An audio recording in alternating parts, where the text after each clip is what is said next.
and pick up. And we had so beautifully, we had so members who had came up and shared that when she entered into that space, when she lay down for this 30 minutes, she entered into that space, she was able to consciously go and pick up chanting. She actually was doing the chanting a few days back. She had wanted to she really wanted to be able to pronounce the Sanskrit clearly. She wanted to be able to chant and pronounce it properly. And she was not able to do that. And during this initiation, she was able to see and go and literally choose the power of chanting, choose how to chant. And immediately after that, she actually, we told her to take the books and start chanting, start practicing. She was able to feel that whole energy just coursing through her. So like this, we had many of the participants who had come up and shared, and Swamiji had revealed many more deeper truths and revelations about this whole, the whole space of Abhyakta. And last many days, Swamiji has been giving us so many initiations on sudden enlightenment. Today, we are going to all be experiencing sudden enlightenment guaranteed. And Swamiji, of course, out of Swamiji's compassion, Swamiji has opened it up for all, for anyone and everyone to come and be a part of this, to come and experience this. And also, actually, there's one small updated announcement for the Chitsava members. We have sent you all another Zoom link because many of you have gathered in this Zoom. We request all the Chitsava members to please check your WhatsApp. You all have received an updated Zoom link. You all can join there. All the Chitsava members, you all would have received an updated Zoom link and you all can take a moment to join in that Zoom. We have sent you all an updated Zoom link. We request you all to please join that. Yes, requesting all the Chitsava members to please join that. Please check your WhatsApp. You all should have received an updated Zoom link.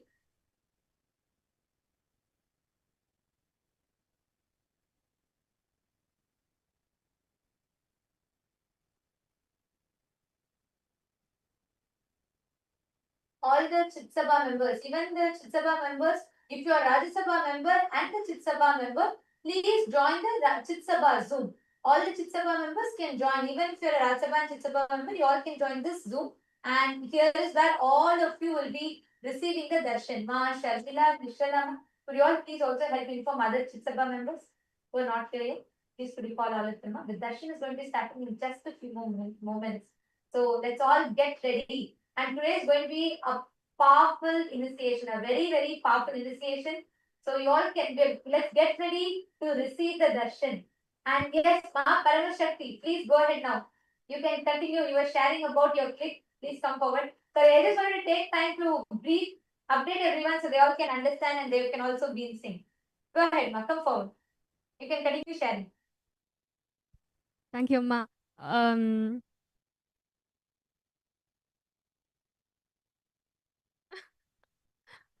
师父说，如果我们是从未显化到显化状态是很容易的。Swamiji says actually it's very easy for us to move from the Vyakta to Vyakta. 从显化状态到未显化状态是很难的，就好像从大海里要用勺子把大海的水挖空一样。But if you want to move from the opposite way, it's difficult. It's just like using a spoon to empty the ocean. 所以当我们把投影仪的光关上，进入未显化状态的时候，我们替换影片可以替换成任何影片，可以下载任何能力，可以显化自己，创造出来任何的体验。So that's why when we turn off the projector, we have the freedom to play any film, can create any experience of the reality that we want.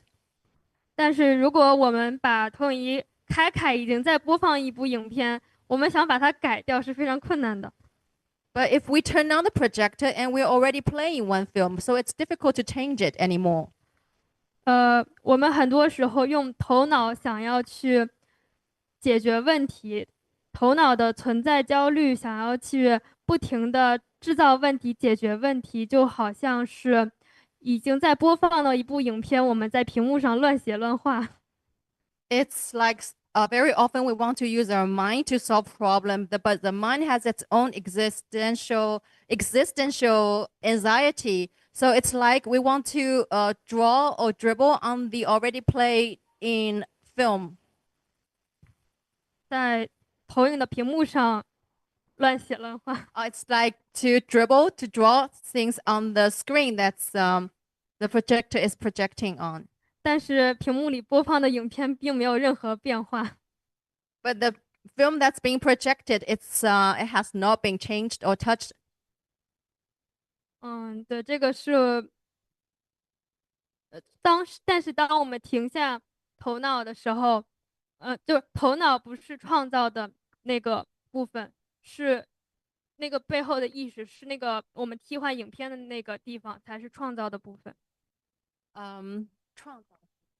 So the part that's creating is not from the mind. It's not from the mind's creation. It's actually the creation of our consciousness.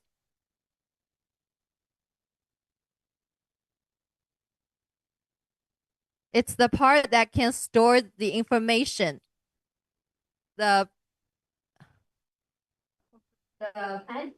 And also, Ma Paramashakti, Swamiji tells, see, since you're bringing this projector example, right? They are like a pure canvas. Okay. See, even when you tell, we are playing the movie, there is a certain association you are having with that movie because you think you are picking and choosing.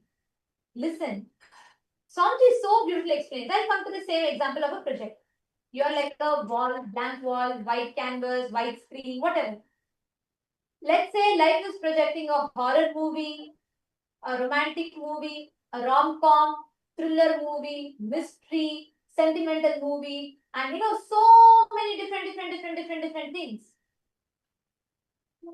But the crux is whether the movie is a horror movie or a rom-com, or whether it is a thriller movie or a sad movie, or whether the movie is super hit, earned 1,000 crore in the box office, or whether it is a flop. In all of these ups and downs, though all of it happens on the theater screen, the screen itself is absolutely unaffected.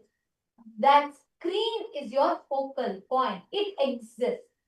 The only feeling that is there is it exists. But the focal point that you have is absolutely untouched, undisturbed by all the tsunamis, earthquakes, whatnot that you create in the external world. All the dramas, all the fights, and all the anxieties, everything that we create in the external world is absolutely like it. Our inner space is unscathed by any of it. It does not be influenced. It cannot be. And that is why Swamiji tells, when you bring your awareness, actually, when Swamiji was reading this, I was thinking, every revelation from the last year or so, Swamiji has been preparing us to receive this truth. Because Swamiji told about seeking the source of the first person. Then Swamiji first revealed about first person, second person, third person. Then Swamiji revealed about seeking the source of the first person. Then Swamiji revealed about how that pure questioning, constantly trying to see who's that I in you. From there, Swamiji spoke about the Navatattvas, all the different things that happen in the cosmos. Then from there, Swamiji mapped it to the cosmos manifesting in you, the Brahmanda manifesting itself in the Pindanda.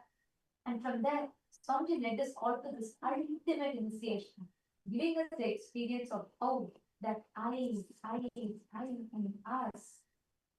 That focal point is Paramashiva, eternal, pure, unchanging, sitting in its blissful state. So when you say the example of moving, Mama, even that there is a certain association you're making. You're thinking the movies being projected on us. No.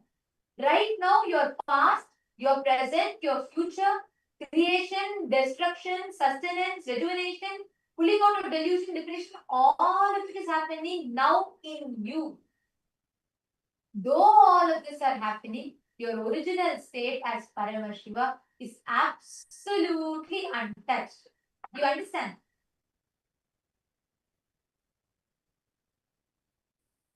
Yes, ma.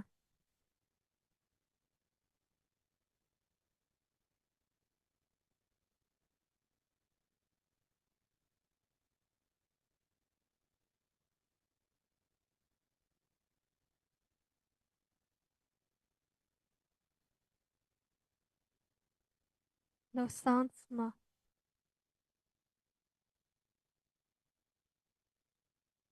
Oh, sorry, ma'am. Yes. Is there anything else you want to share, ma'am Paramashakti?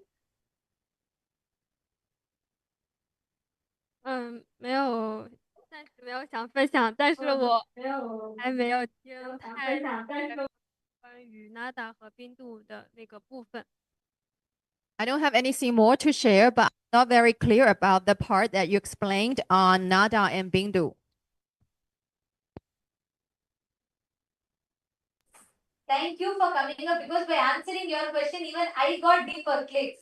The moment I started answering your question, even I got deeper clicks from that, because that is why we all need to have Akyata success. You understand? When each of us are sharing, the moment you started talking about it, I started thinking, yes. But Swamiji also told that, we are not we may be the state on which all of this happened, but we are not affected.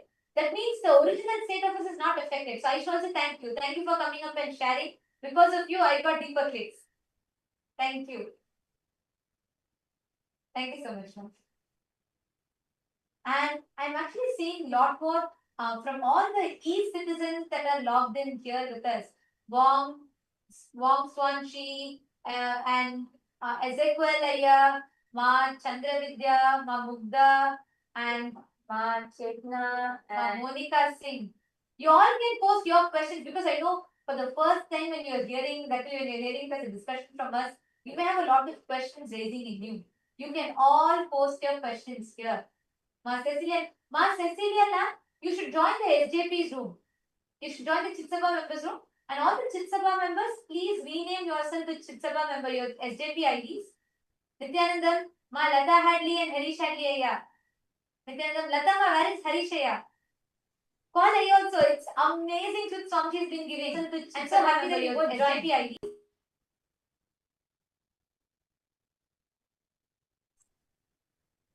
And yes, I'm seeing so many messages coming in the room, the C citizens room.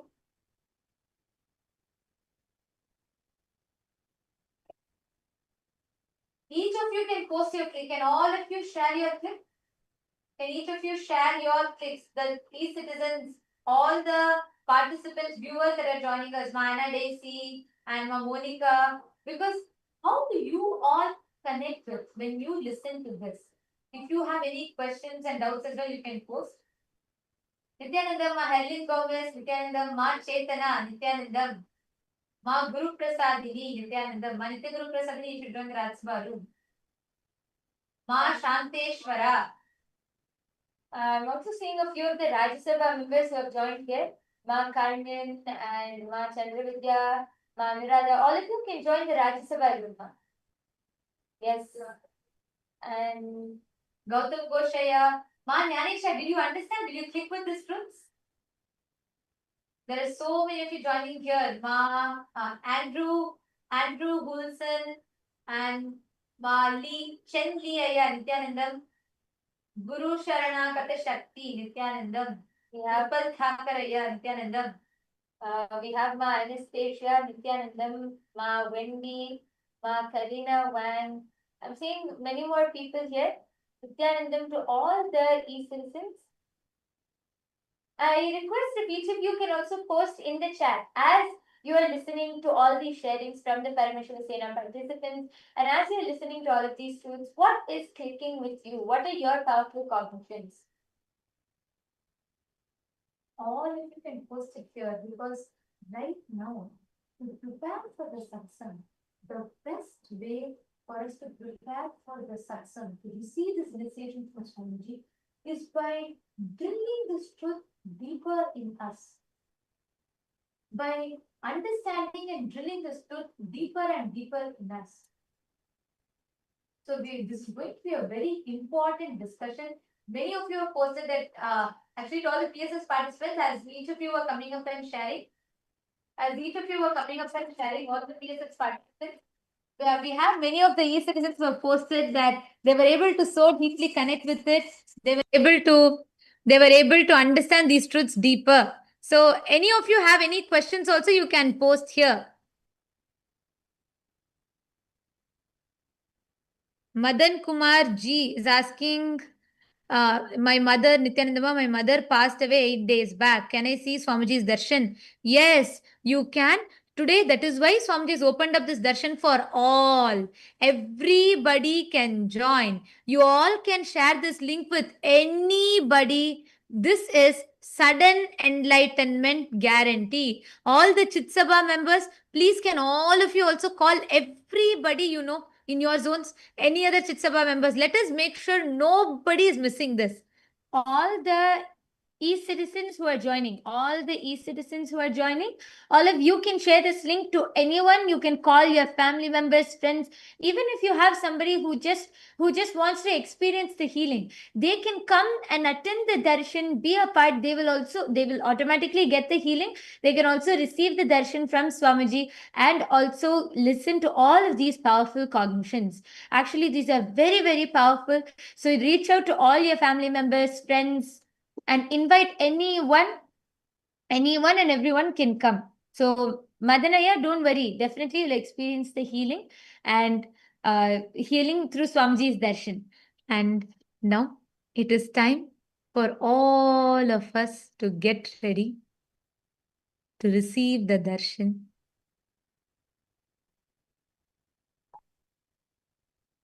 Please sit straight.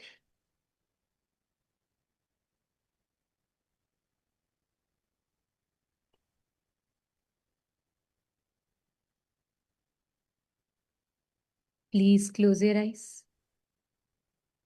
Let us all prepare ourselves to receive sudden enlightenment. The enlightenment, ultimate enlightenment, sudden enlightenment guaranteed. Please close your eyes, settle down.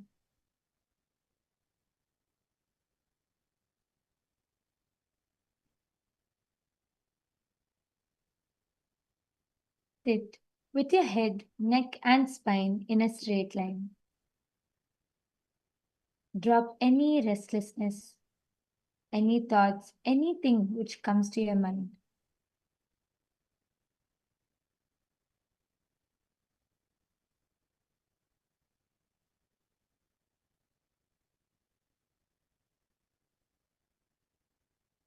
Prepare your mind and your inner space to receive the darshan,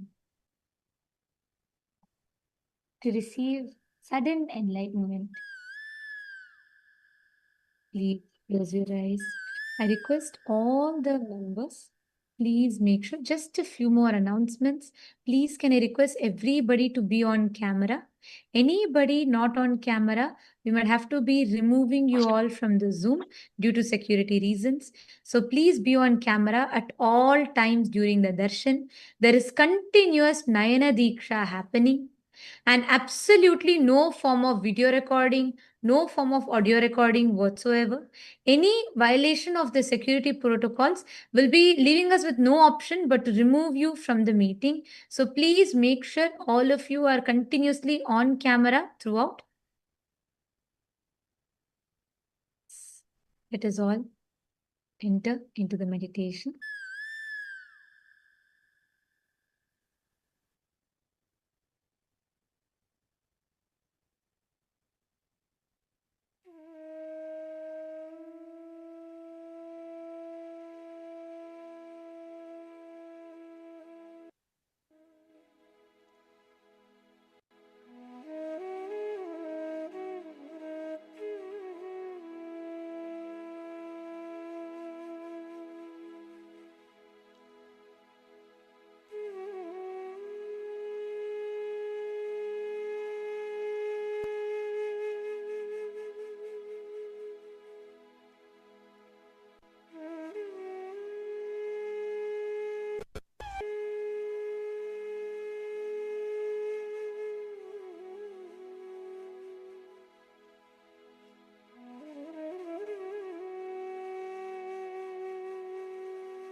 Enter into the deep creative space.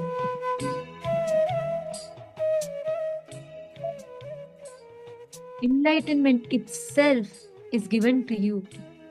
The ultimate is gifted to you as a gift, sweetly, and remain in that space of deep seeking to receive that enlightenment.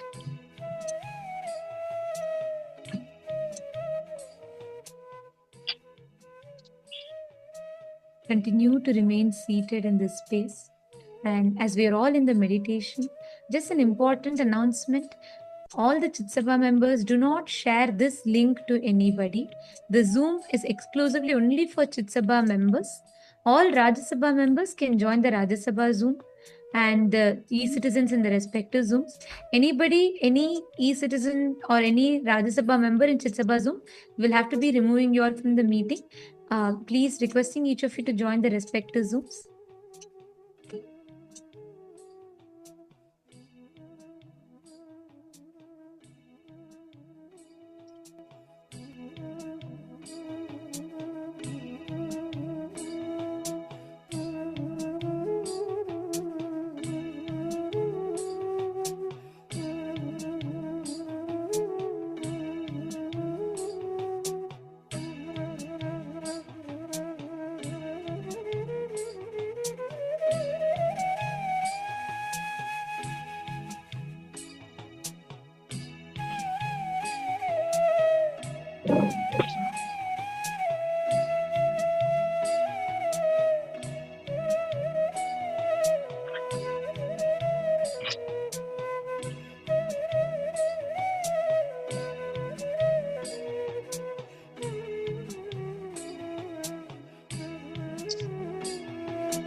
Connecting with the divine with your eyes closed is meditation.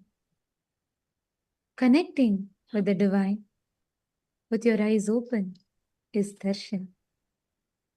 Come, let us all now move from meditation to darshan. Slowly, very slowly, please open your eyes.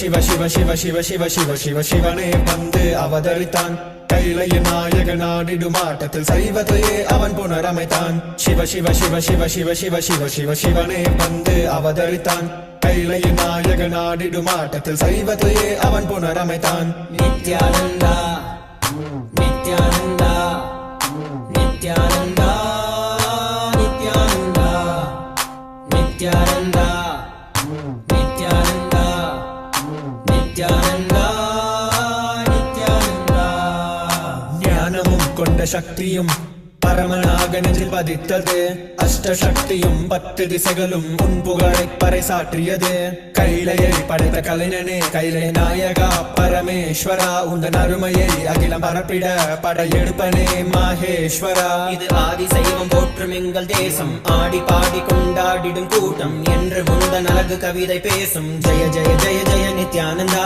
Sivan அருளோடு சக்திகள் வெளிப்படும் பைரவனின் காவலோடு அகிலத்தை ஆண்டிடும் வீரன் அவன் வழி நடந்திட அவனோட வாழ்ந்திட வேண்டி வந்தேன் நானும் அவனோட சேன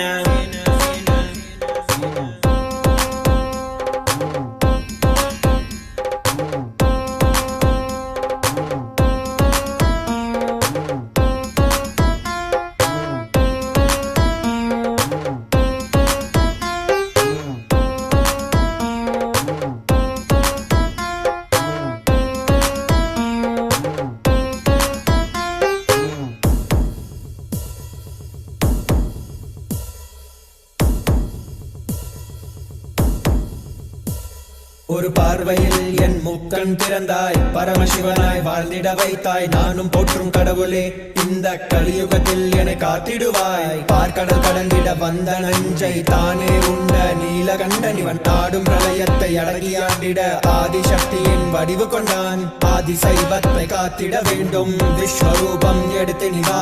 கோடி அடிகளை தாங்கிய பரம்பரை எழுதில் நாங்கள் வீழ்வோமா? மதுரையை ஆளும் அரசனாய் வந்த சொக்கனாய், ஆதி கைலையை அமைத்த நித்யனாய் சென்று கையிலையை செய்த செங்கோல் தாங்கிய சங்கரா. நெஞ்சிலே உன்னன் குருவையும் உயிர் பக்தியும் கொண்ட தேவனே, இங்கு அஹிம்சையே உன்னன் வாழ்க்கையாய் வைத்து வாழ்ந்திடும் பரமணியடா. Jaya Jaya Jaya நித்யானந்தாய, Jaya Jaya Jaya Nithyananda. Jaya Jaya Jaya நித்யானந்தாய, Jaya Jaya Jaya Nithyananda. Jaya Jaya Jaya நித்யானந்தாய, Jaya Jaya Jaya Nithyananda. Jaya Jaya Jaya நித்யானந்தாய, Jaya Jaya Jaya Nithyananda.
I welcome you all with my love and blessings.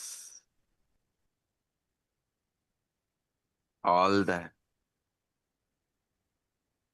Recording in progress. Paramashivam Program 11 participants, all the Rajya Sabha members, all the Kailasavasis, all the e-citizens, Kailasa citizens from all over the world. I welcome all of you with my love and blessings.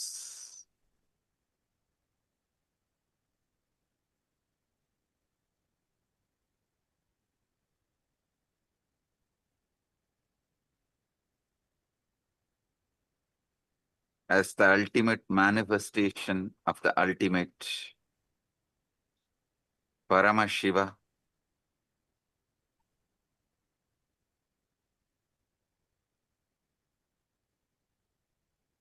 I bless you all with Paramadvaita. Paramadvaita Praptirastu.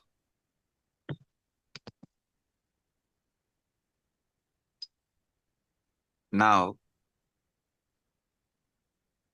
what I am going to reveal is not just information or some philosophy. It's a straight truth and initiation. Listen. It's a truth and initiation. Whatever I'm revealing now is not some metaphysical truths, metaphysical ideas, philosophy. It is straight initiation and truth.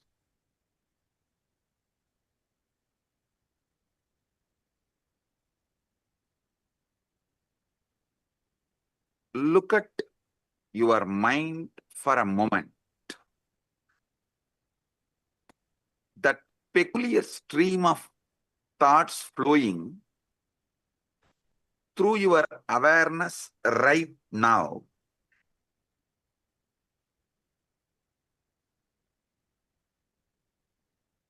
The commentary that never stops, that goes on judging you, judging others, judging everything.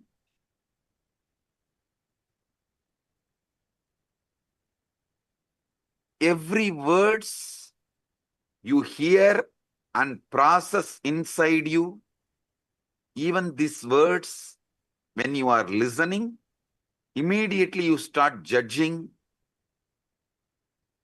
Have you ever paused to wonder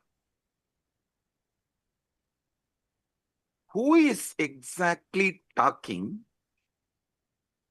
all this in your head? Listen. Have you ever paused to wonder who is exactly doing all this talking in your head?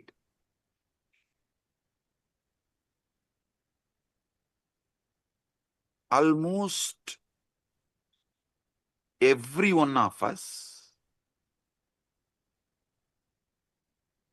pass our entire lives listening to this internal monologue without ever questioning its source.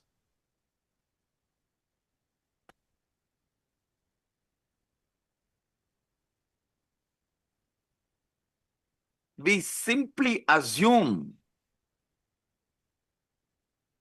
that is me thinking and carry on. How many of you assume you are only thinking and you just let go, carry on? You carry on with the conclusion you are only thinking. Raise your hand.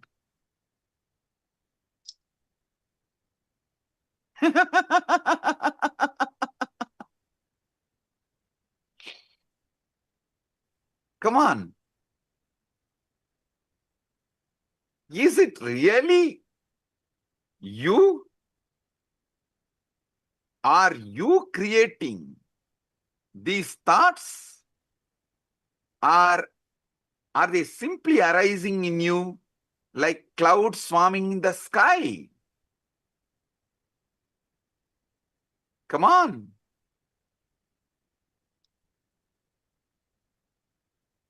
If that voice is truly you, then who is the one listening to it? Who is aware of these thoughts? If that voice is truly you, is it not that awareness is also you?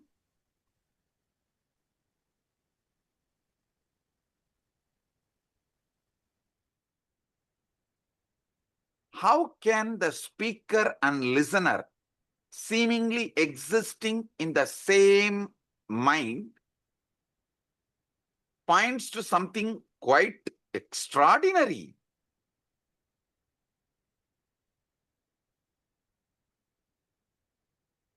About the nature of the consciousness. How many of you understand the listener and speaker both are existing in the same mind? Raise your hand.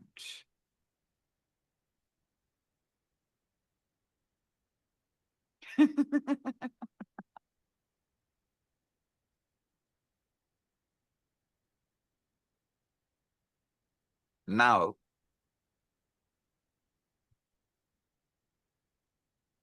I wanted to re-reveal and explain something extraordinary. I spoke about it in 2005.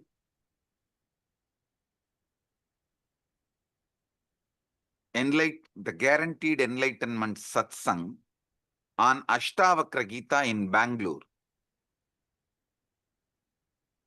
Now I'm going to reveal it in a different level, I should say, as an ultimate level.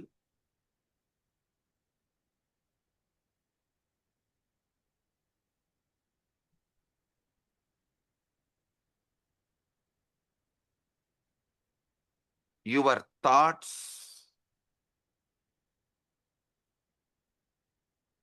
when you are able to predict, you are the speaker and you are the listener.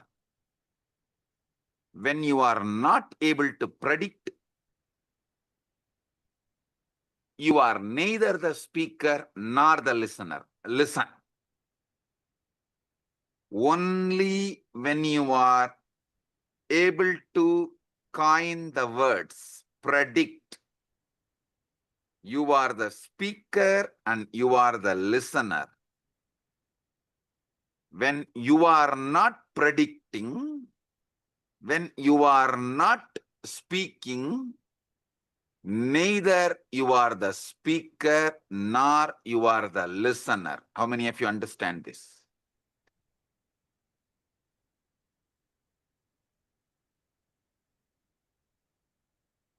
You can't answer and take it for granted. You are only thinking. No.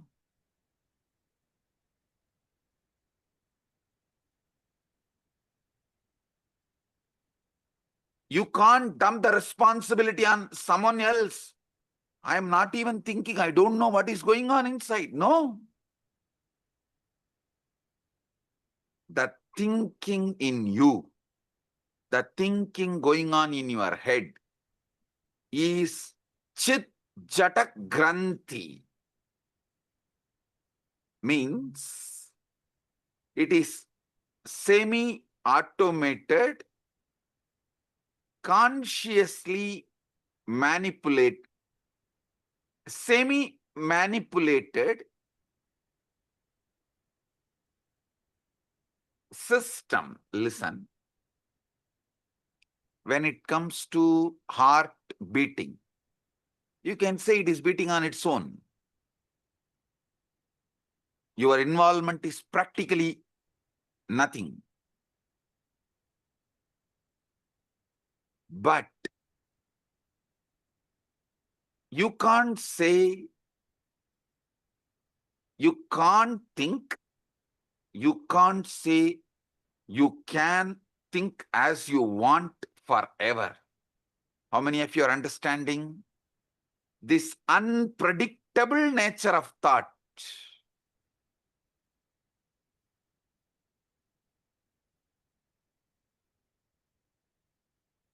As you are listening to these truths, there is a voice in your head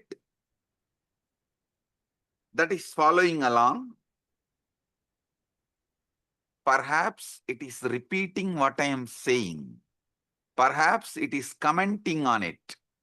Perhaps it is agreeing with it or opposing it, or partially agreeing with it, partially opposing it. Here is a very peculiar thing. If you pay very close to attention to the voice going on inside, you will rather notice something very odd.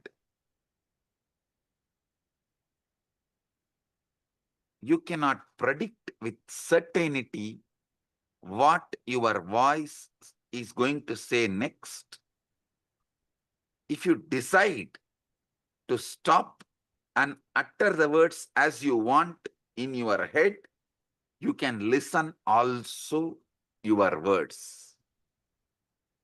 So either your speaker and listener simultaneously exist, or speaker and listener both absent, some speaking is going on. How many of you understand it?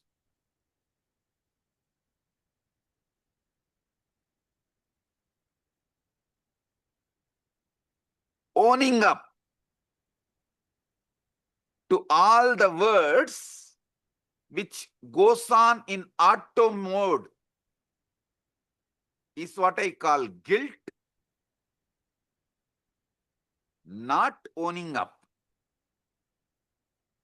to the words you consciously generate, not owning up the responsibility for the words you consciously generate, is what I call delusion. Listen. Owning up to the words which automatically goes on in auto mode later on is guilt. Not owning up even to the words consciously you generate and listen is delusion, or trying to cover things under the carpet. How many of you are understanding this?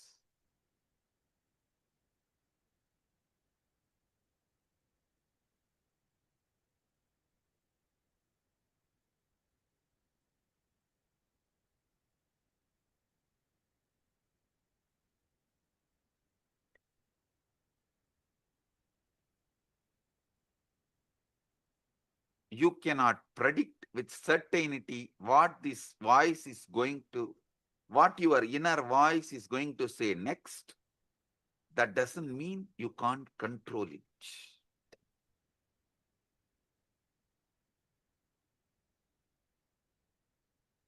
How many of you are seeing?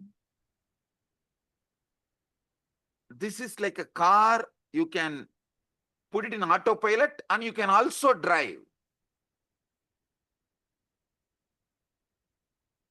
At some point you drive, at some point you put it in autopilot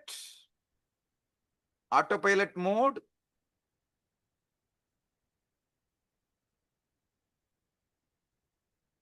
But unfortunately, even what goes on in the autopilot mode, you take the responsibility, you feel responsible for it. Automatically you feel you are only talking. How many of you understand it?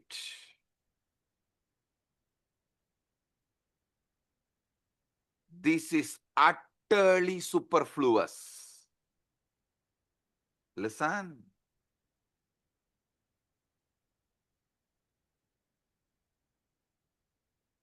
Non-recognizing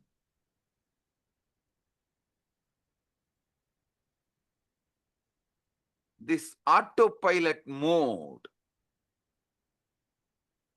non-recognizing this autopilot mode thinking, but trying to own up after the whole thinking is done, is causing extreme confusions. You need to know what is going on inside you. The moment you know, you will become enlightened.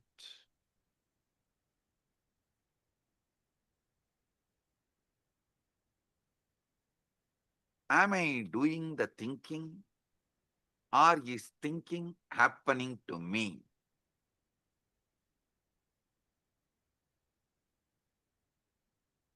At some time, you can do thinking, you are doing thinking. At some time, it is happening to you. How many of you understand this? Raise your hand. Now listen. Now listen. How many of you have this extraordinary assumption?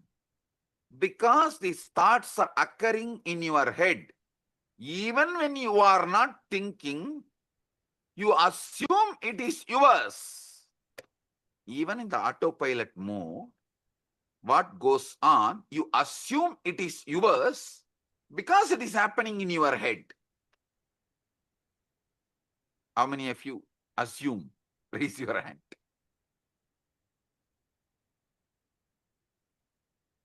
Yes. Drop the hands. Listen.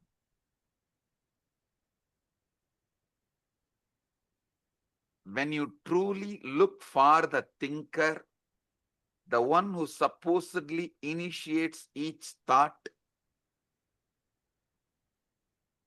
you find yourself in a very curious position. Weird position.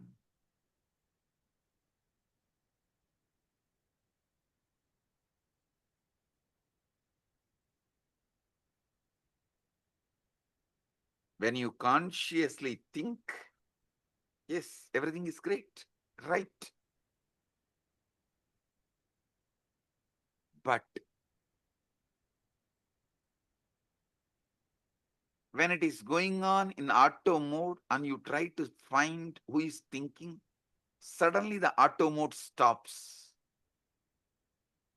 How many of you have discovered whenever you become aware and find out who is thinking, the auto mode stops?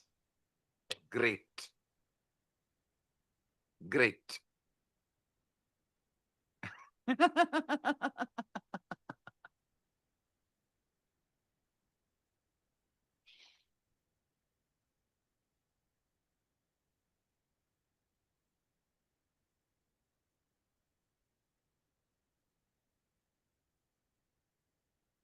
Listen, I'm going to introduce the third mode.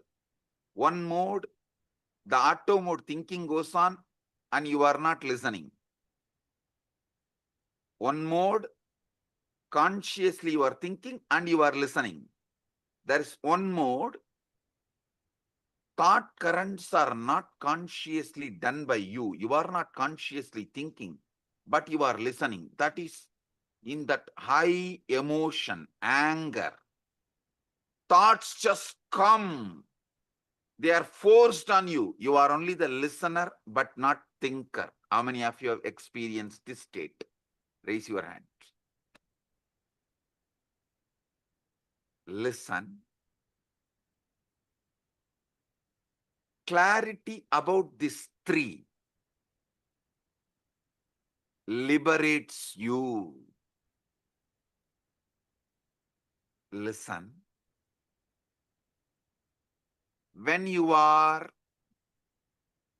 thinking and listening, you have a conscious sovereignty over thinking process. When you are neither thinking, the thoughts are forced on you, it is going on, nor you are listening, but unfortunately you own it up because it goes on in your head. That is deluded, unconscious, or I should say, deluded part of you. The third one, where thoughts are not yours, it is forced. It just flows. You can't control, you can't design, you can't interfere, but you are listening. This is the dangerous mode, dangerous space. In this space, you execute the command of your deluded part. See, when you are neither talking nor listening, both are in auto mode, you only own it up as yours and feel guilty. That is not that dangerous. But when the words seep in from the delusion into your listening, but you can't control the words, that is the dangerous part of you. That is responsible for all sufferings.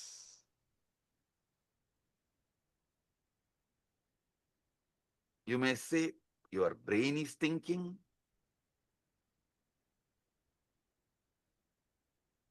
But you should know. Your heart beating, lungs breathing are completely out of your hands. At least not immediately. If you do specific acts, you can interfere even in that. If you run, you can alter your breathing, your pulse rate, all that is different. But normally,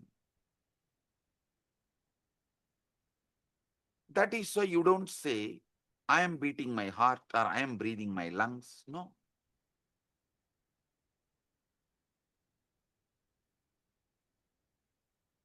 You know, these are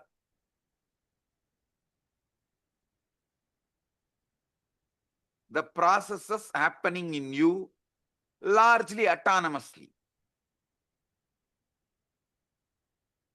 But even the autonomously when the thinking is happening autonomously, you own up, and when those thinking is forced on your listening, you execute thinking it is yours. How many of you understand? You are executing somebody else's command continuously and repenting by mistaking that command is yours. Raise your hand. Now, this is very important understanding you need to have.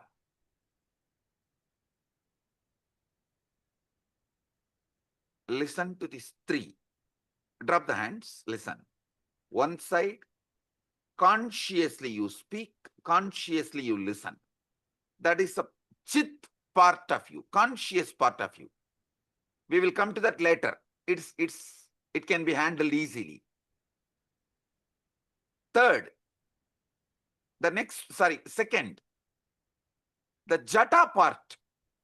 Neither thinking is you are aware of it, the thinking, nor you are listening to it. Thinker, listener, both are absent. It goes on autonomously.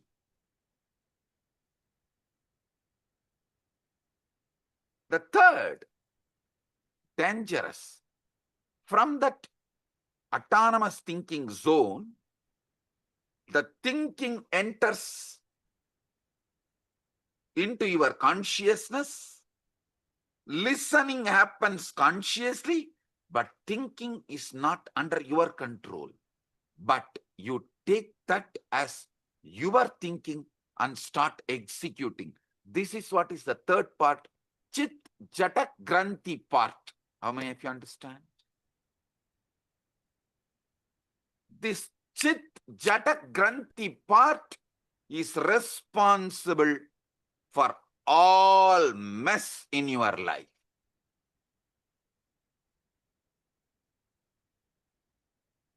When you are taken over by anger, lust, greed, pain, insecurity, violence, the command is generated by somebody. You are only listening, but you strongly believe you are generating that command and executing it, even putting your life at stake, running behind it. How many of you are getting?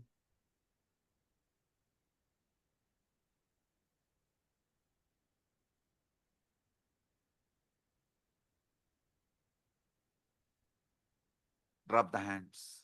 The inner voice, you are only able to listen, but does not have power over. Is not you, which you are not able to think. That is what I call ego.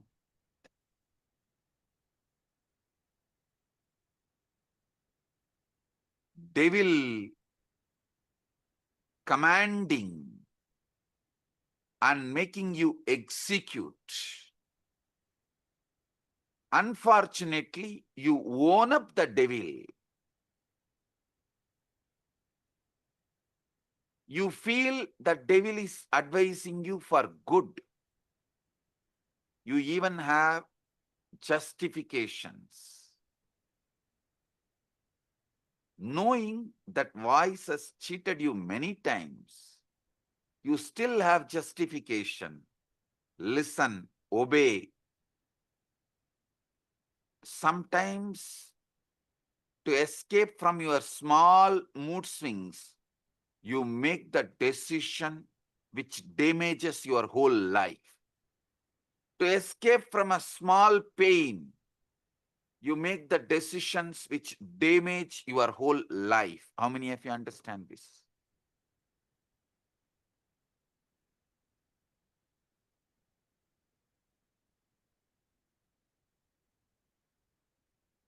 Relax. Now, understand this three component. Chit. You are talking, you are listening. Jata. Neither you are talking nor you are listening. Autonomous. Both autonomous. Chit Jata Granthi. Talking is by somebody else. You can't control it. You can't even alter. You can't censor. You can't edit. You can't put a word extra. You can't reduce a word. It is like forced on you. You are only listening. Just because you are listening it, inside your head, the listener assumes you are the generator of that thinking.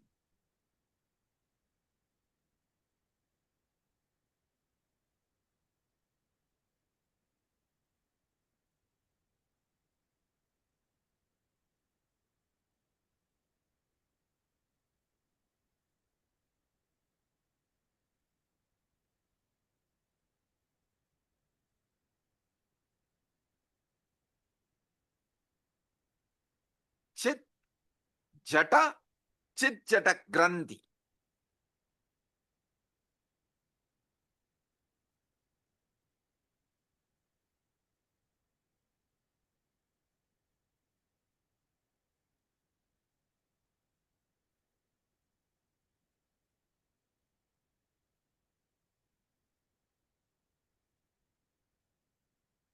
This Chit Jata Granthi, your ego, your delusion,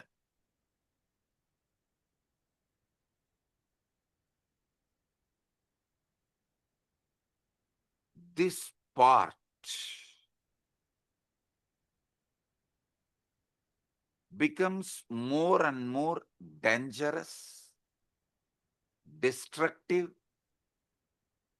when you allow more of your life getting occupied by somebody generating the command you don't know, you don't have a control over.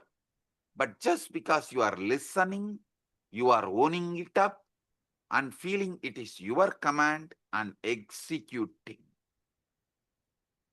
This component is responsible for all those criminals who are sitting in jails.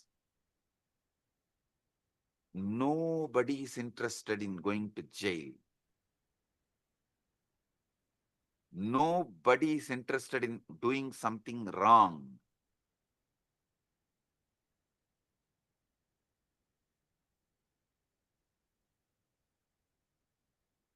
But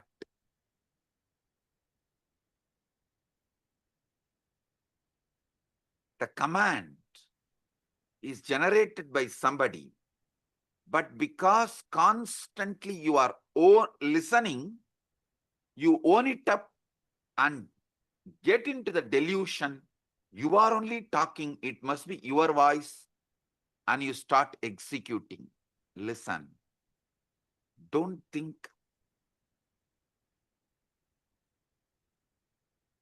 This Chit Jata Granthi creates put someone only in the external prison. This is internal prison. All of you are also in a way, kind of a prison, which is just this chit jata granthi, and the decisions you made because of this chit jata granthi, the securities you built around you, which has become many times a prison, the life you built around you, which has become many times prison, many things you built around you, which has become many times prison, is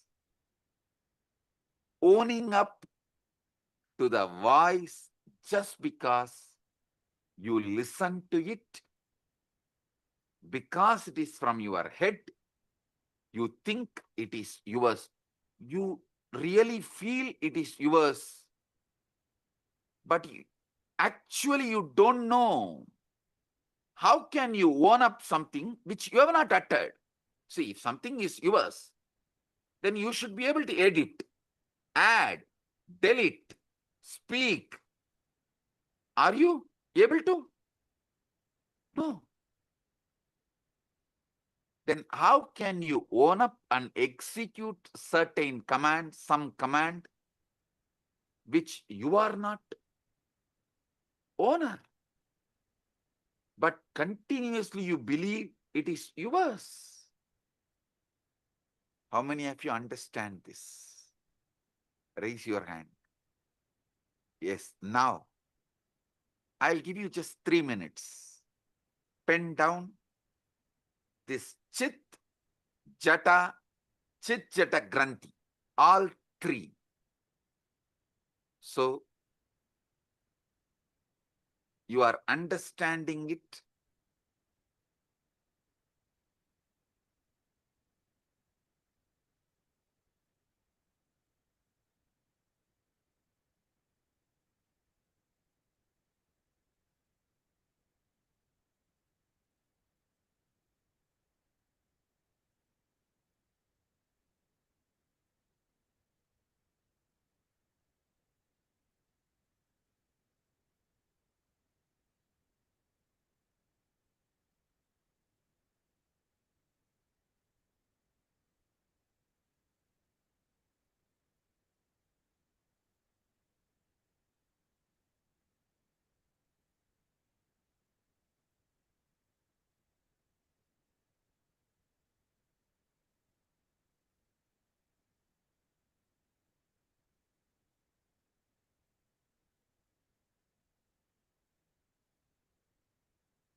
Just 3 minutes. Pen down. Because I am interested in you, understanding you. This knowledge will enlighten you. It will give you sudden enlightenment.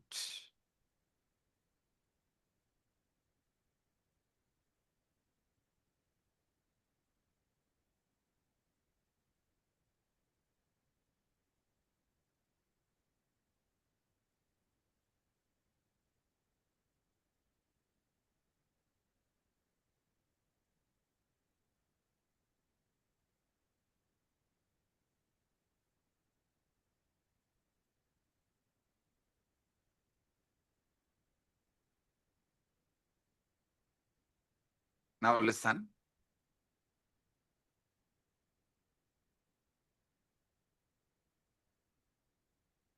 The chit part of you, the voice you can generate, you are listening. That part of you is called buddhi. The voice neither you generate nor you listen. That part of you is called chitta. The part you don't generate the command because you listen. You assume it is yours and you obey. This part is called ego, ahankara. This voice of ego, listen, this is actually the 90% of your life. 90% of your life is dominated by this third component. How many of you understand that? 90% of you is dominated by this third component. Drop the hands. Listen. This voice has been shaped by everything you have ever experienced. Your parents, your education, your books, all the books you read, the conversations you have had, the very culture in which you have grown up. When this voice speaks of I, of me, of myself, what is it really referring to? See, when the chit-chatakrandi, the ego,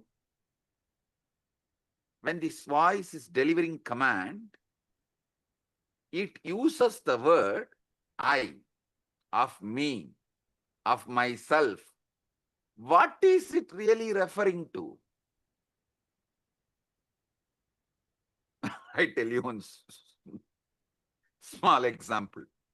It is the politician talking, I am making this decision for all of us. Please, all of you, execute. Do you have a say in the decision?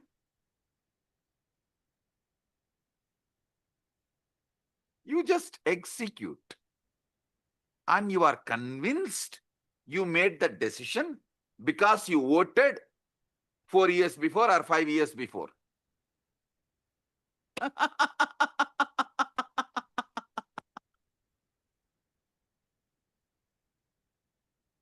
Democracy is okay for the nation.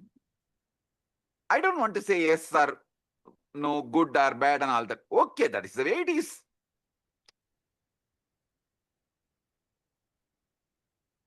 But blind way of living is not right for yourself.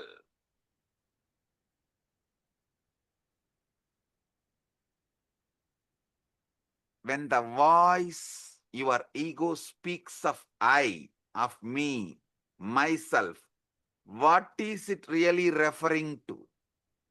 Is it referring to the true you or merely a character it has been rehearsing all your life?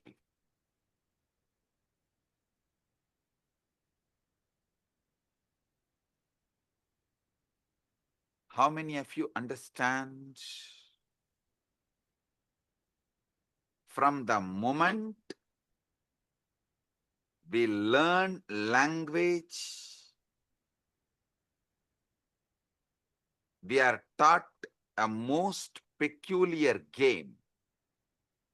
We are given a name and told, you are this. You are Ram or Suresh.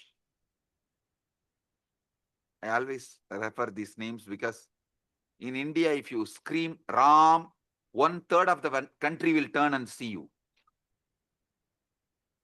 If you just shout Ram, 1/3 of the country will turn and see you. In Tamil Nadu, if you scream Muruga, 1/3 of the Tamil Nadu will turn and see you.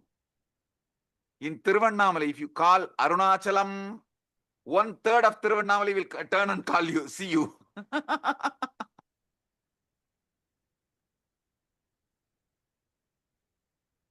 In Tiruvarur, if you call Tyagaraja, 1/3 of Tiruvarur will turn and see you.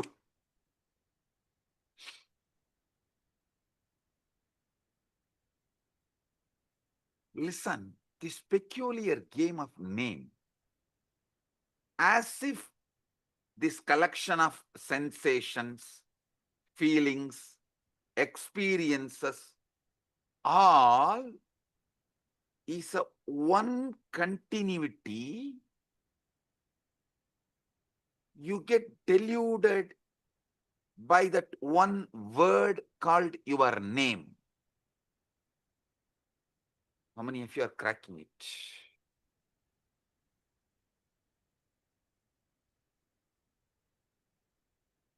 Because you believe in your name, and that name gives you the false idea of continuity, and because you believe in that false continuity, all that goes on inside you, you own it up and go to the extreme of executing it, even sacrificing your life many times. Your joy, love, you are ready to go through so much pain and you are doing it. How many of you understand this whole drama?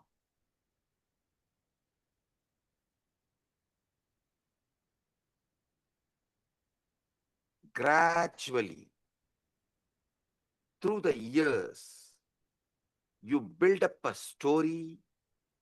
I was born on such and such a date. These parents to these parents in this place.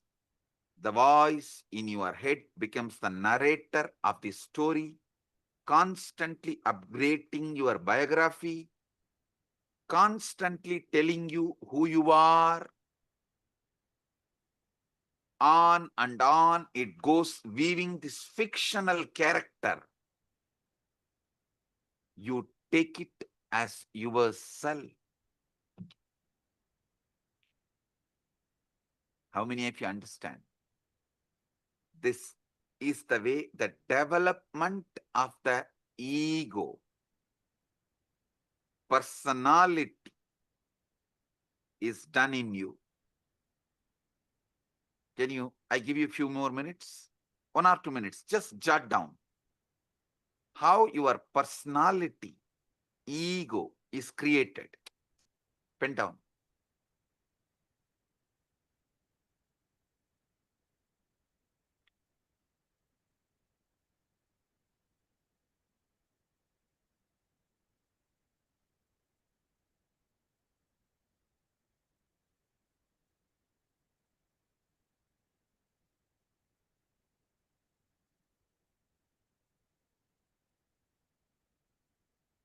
But if you see, this is a case of a mistaken identity of the most profound kind.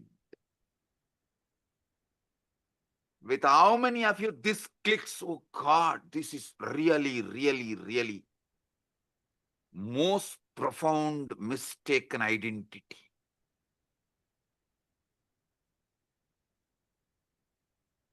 All the things stuffed as no my contribution,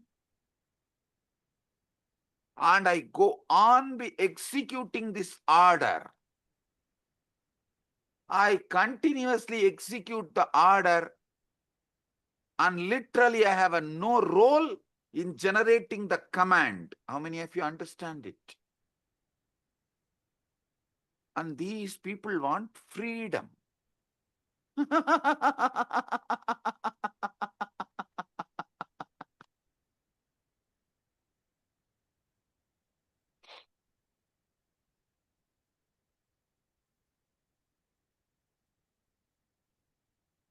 How many of you are right now seeing your ego is mistaken identity of the most profound kind?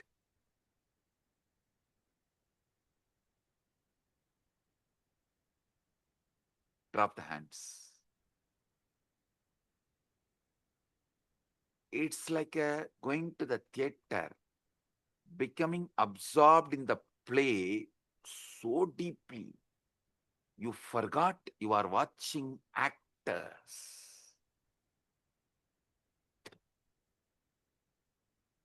Actually, your case is worse than that because the play has been going on so long, your entire life, that you have utterly forgotten. It's a mistaken identity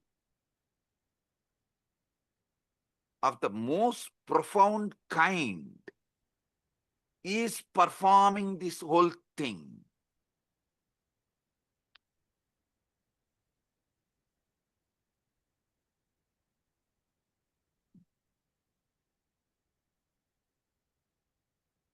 This separate self, this ego, as I named it, for your understanding, for our convenience, we named the Chit Jata Granthi. Buddhi, Chitta, Ahankara.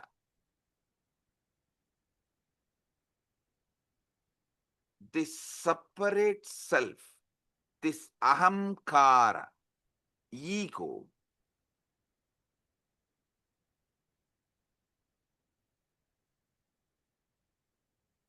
is the source of all Maya, all illusion, all delusion, and it is not actually an entity at all.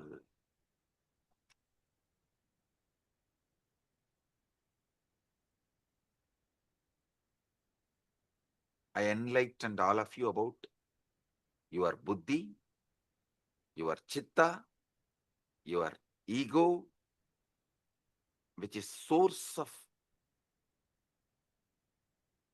all illusion and delusion. It's a process. It is something your organism is doing. But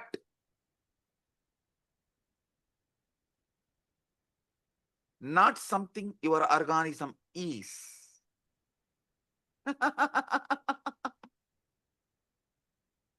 It is something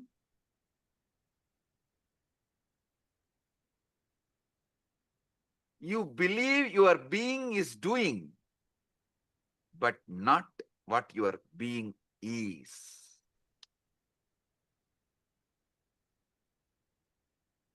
How many of you are getting it?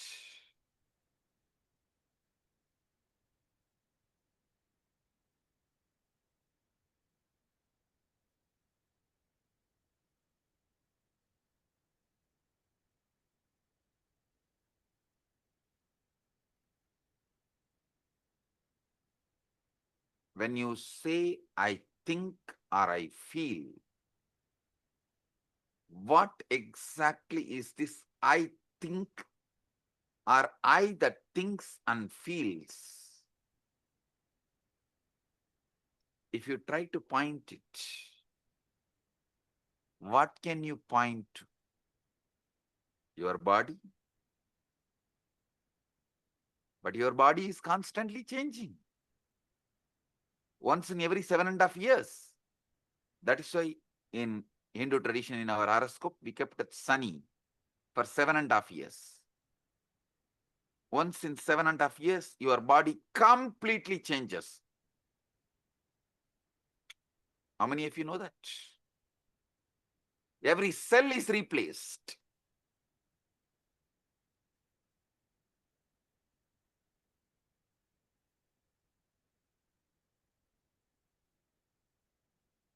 Your memories to change. Some fade, some are embellished, some are entirely fabricated without even you realizing it.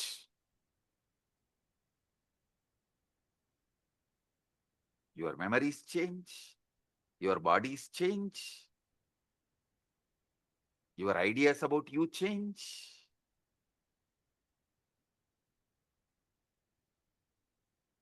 Your name gives you the delusion of continuity stops you experiencing eternity.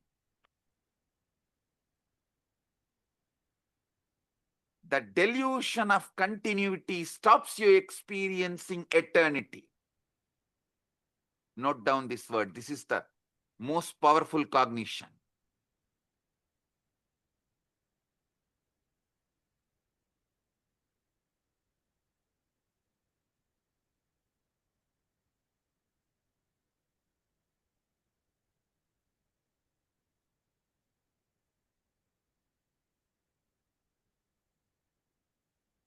When you look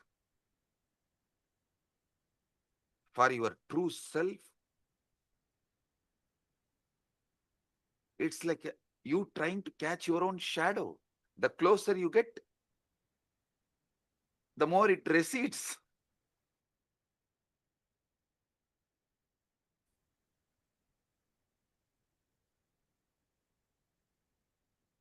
How desperately you cling to it, how terrified you feel at the prospect of losing this sense of self. How many of you understand? You are terrified at the prospect of losing this sense of self. That is why you continue to cling to this delusion. That's the true pathology.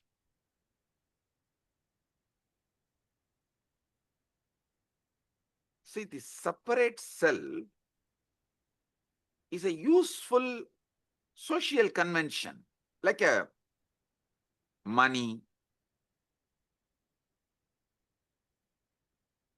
everything, how the idea of time is useful. For socially it is useful. Money is socially useful.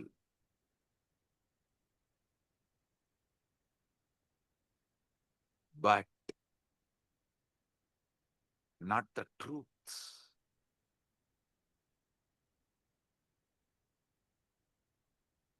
The separate self, ego, socially useful as social convention, like money, but not the truth. We all agree to pretend it exists because it makes certain interactions possible. But the trouble begins when we mistake this convenience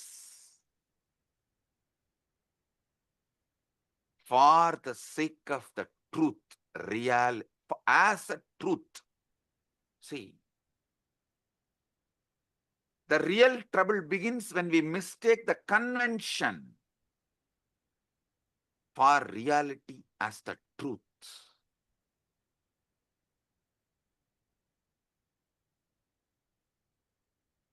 There's a most peculiar paradox. At the center of this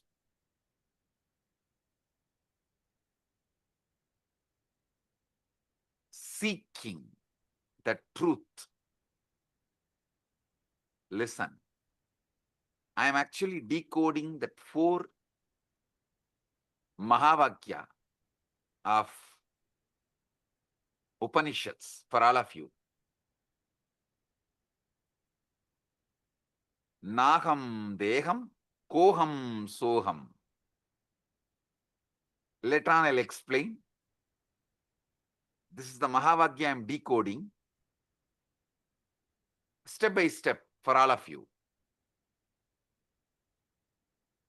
The most peculiar paradox at the heart of this seeking the truth, when you attempt to observe the voice in your head, to watch your own thoughts as they raise. Who exactly is doing the watching? It seems there is an observer standing apart from the thoughts, doesn't it? Tell me. It seems like observer is standing. That is why you are able to seek, watch.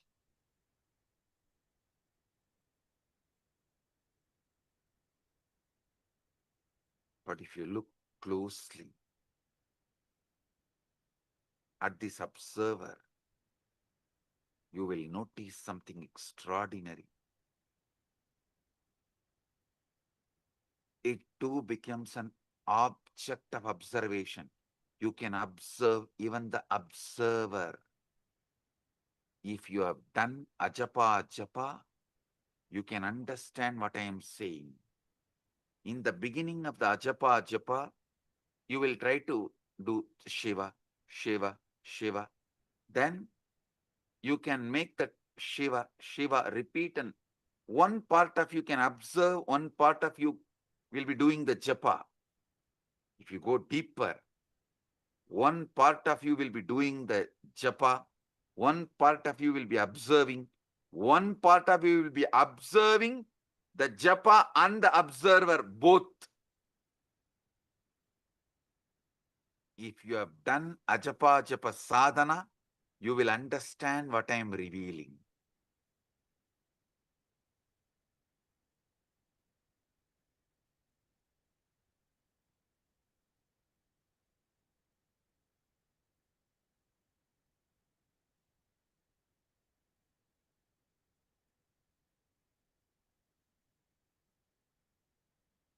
Even the observer becomes an object of observation.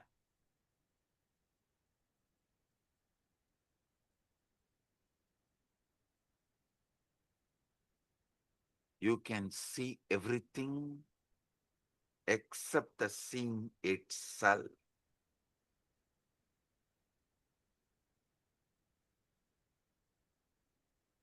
In Upanishads, we have a beautiful verse.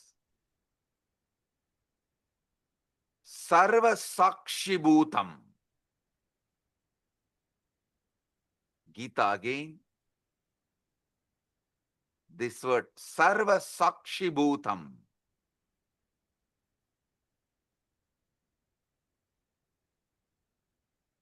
The word is used. Sakshi.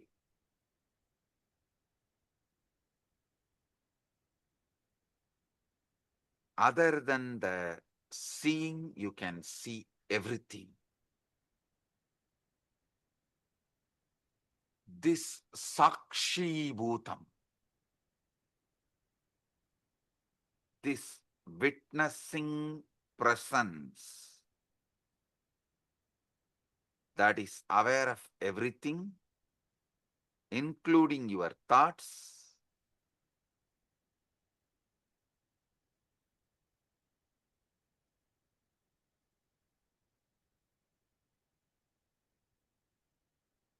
the pure subject, which can never become an object. How many of you understand this truth? Sakshi, listen. This Sakshi, the pure witness, the pure awareness,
2002 in the United States of America, the United Ancient Nations is an intergovernmental organization currently made up of 160 plus members and indigenous nations. The UAN and its work are guided by the purposes and principles contained in its founding charter.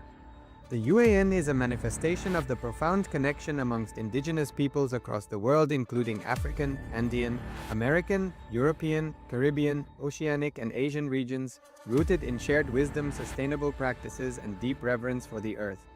The United Ancient Nations serves as an international cultural and diplomatic organization focused on uniting indigenous cultures globally. Our governance structure is council-based without territorial claims, led by a collective leadership through our General Secretariat. As a non-state entity with UN-style advocacy, we focus on several key areas: cultural and digital heritage preservation, indigenous diplomacy, revival of indigenous knowledge systems to solve humanity's problems, global peace, environmental preservation, health and wellness, sustained economic development, indigenous and cultural tourism. While the UAN represents numerous indigenous cultures, the United States of Kailasa serves as the first indigenous nation specifically for Hindus. Kailasa's mission is focused on the revival of the ancient enlightened Sanatana Hindu civilization with a formal governance structure including a head of state, ministers, and ambassadors.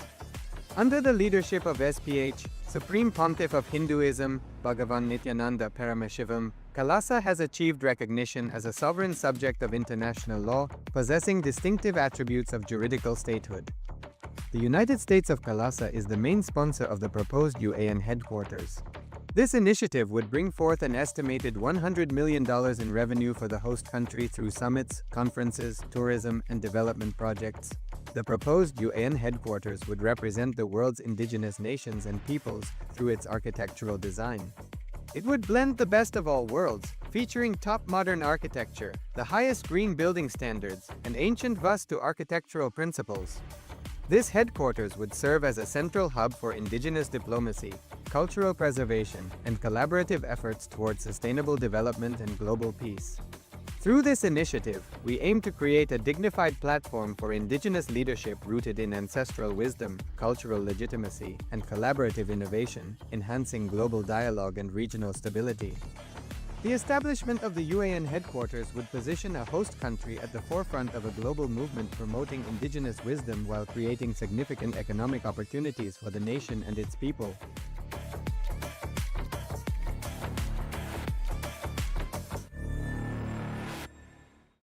Across the turquoise waters of the Caribbean, a historic movement is Giving rising. a few minutes so all of you can type out your understanding. So each of you can type out what you have understood. And I remember Samjay saying about this Deham, Naham, Koham, Soham. Samjay tell in a satsang in 2022 about how just understanding this, that going to the sea, questioning who is that I? Who is the source of all the thinking? Yes, Divya has posted, I can only not observe the seeing itself. Exactly. And everything else, all the things that there is. Like such profound way, Swamiji deciphered how our human mind works, and he just so clearly put it out to us. When Swamiji was telling this, it was like, our mind always we think is such a chaos. So we cannot declutter it to see what exactly, dissect it to see this is a part, this is how it is, this is how it is. But so powerfully, in such simple language, Swamiji put it out very clearly for us. Right? Can I request all the viewers, all the Rajya Sabha members, Chit Sabha members, and the e-citizens, can I request all of you to take a moment to type it out? Because Swamiji revealed the three important components: the Chit, the Buddhi, and the Jata, the Chitta, and Chit Jata Granthi, Ahankara, ego. Such profound definition of Ahankara, every word. To give this, I can't even summarize this satsang, or I can't even give a gist, because every word Swamiji revealed is so powerful and so profound. And I'm still cognizing, understanding, and trying to wrap my head around it, because in such simple words, Swamiji revealed one of the most amazing science, or one of the most peculiar questions that we all carry in our inner space. Ma Shivaike Surupani has posted, Swamiji mentioned a word in Upanishads, Sakshi Bhutam, this witnessing presence that is aware of everything, including your thoughts. Pure subject which can never become an object. Actually, Ma, see, not just becoming observant of your thoughts. Swamiji revealed something deeper. We already have a component, like right now, if you choose to, you can observe your thoughts. But what Swamiji is saying is that Sakshi Bhutam is that pure witness, observing even the observer who's observing your thoughts. That is a lot more deeper, you understand? Ma Shivaike Surupini. Because Swamiji revealed like so beautifully, right? There is, right now, if we close our eyes, we know the part of us that's thinking. We can observe the thoughts. Like right now, I can observe what is running in me. But Swamiji revealed that Sakshi Bhutam is that pure witness being able to observe even the observer that is observing the thoughts. Means if you go a little deeper, not just you're able to observe the thoughts, you'll suddenly start observing that there's a part of you observing the thoughts. There is an observer observing your thoughts. Sri Divya has posted, what a clear and simple organization of the truth we are experiencing and being subject to. Absolutely, yes, Aya. Today, this satsang, I was so deeply able to connect to it, like so clearly, because the chaos that happens in our head, we just cannot understand it. Like Samji told, even when it is happening in Jata, like we assume the responsibility for it. Like it is though both the speaking, the thinking and the listening is happening in autopilot mode. But we assume the responsibility for it and we feel guilty about it. That is also not okay, but one level it's okay. But beyond that, when this leaks into the listener, means the thinking happens in the autopilot mode. From that autopilot mode, it leaks into your listening and we start executing it. We start acting upon it, making decisions upon it. That ahankara, that was so profound. Like the way Swamiji dissected all the three, the Chit, the Jata, and the Chit Jata Granthi. And also Swamiji told one powerful cognition from the whole satsang. What is that? Who can, all of you can post. Swamiji said, this is the most important truth. This is the powerful cognition. Can you all type it out?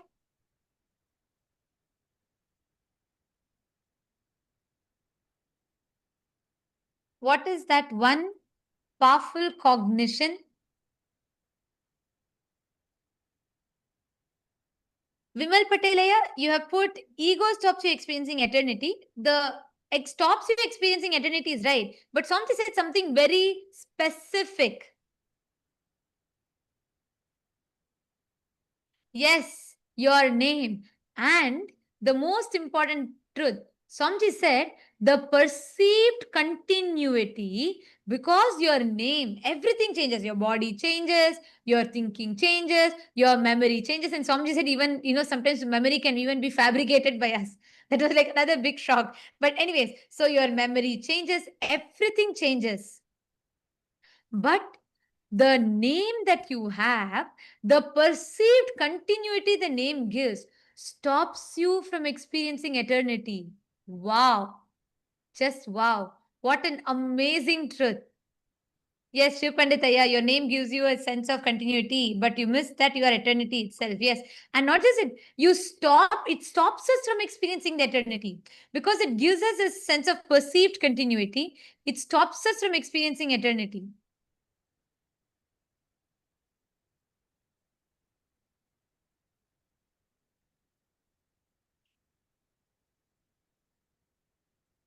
Yes, I request all of you to post, continue to post. The satsang is going to be continuing right now. Let us take a few minutes to post. Each of you can pen down your understandings.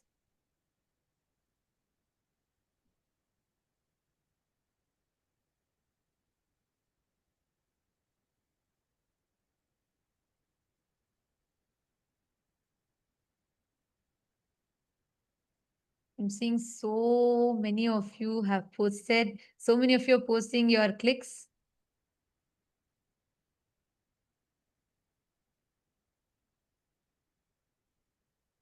The way how Swamiji organized, laid out very clearly, took it part by part, Chit, Jata, and the Chit Jata Granthi, which is basically the Buddhi, the Chitta, and the Ahankara. And so precisely laid it out for us so we can understand our mind. Ma Nityanateshwari's posted, it was wow. And Marashmi Dubey, that's correct. Yes, that was the main powerful cognition. The name gives that perceived sense of continuity, stops us from experiencing the eternity. And we are going to be, the satsang is going to be continuing. We are going to be continuing the satsang, requesting all of you to please remain seated. Let us type it out.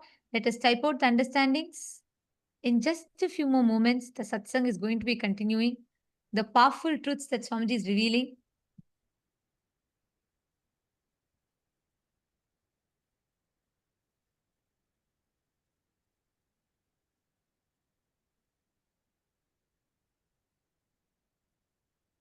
And all the viewers, all those that are watching us on YouTube, and all the citizens, e-citizens that are logged in here, can all of you also post what all each of you are understanding?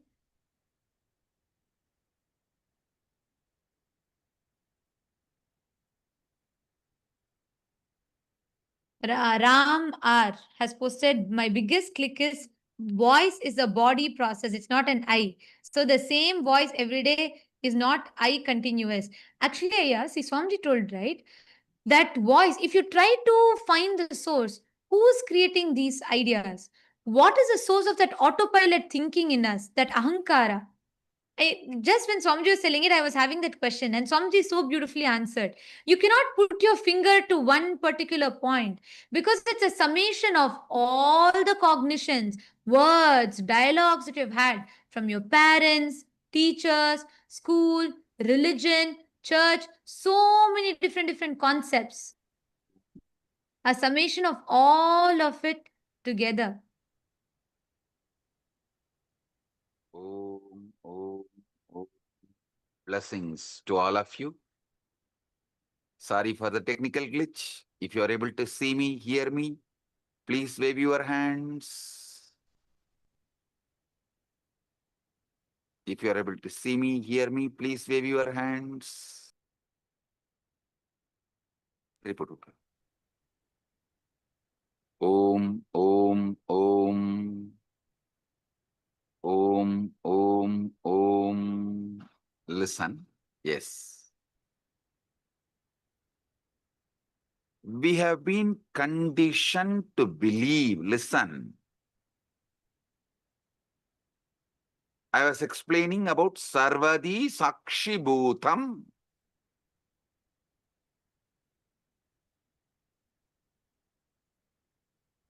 In everything, that pure Sakshi.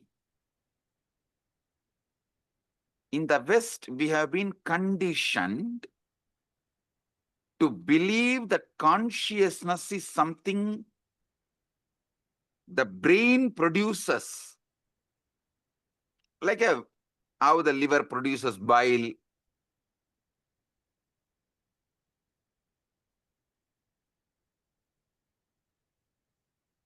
As if it is an epiphenomenon, the side effect of neural activity.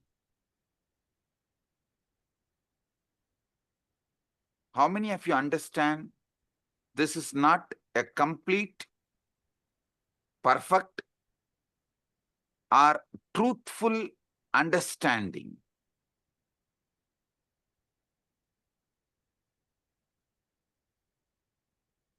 See, this is like the screen on which you are watching the movie is producing the movie. If someone tells that screen on which you are watching the movie is only producing the movie, how foolish it is. Same way, the screen receives the signal and shows it. Same way, brain receives consciousness, but not producer. So understand, this Sakshi, Sarvadi Sakshi Bhutam, is consciousness that is not produced by brain. Listen.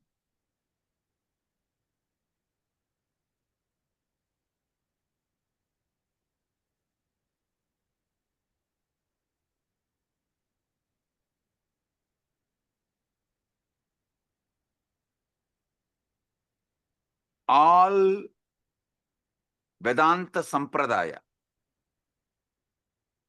Advaita, Dvaita, Visishtadvaita, Shankara Advaita, all of you should know, the classical Advaita is different from Shankara's Advaita.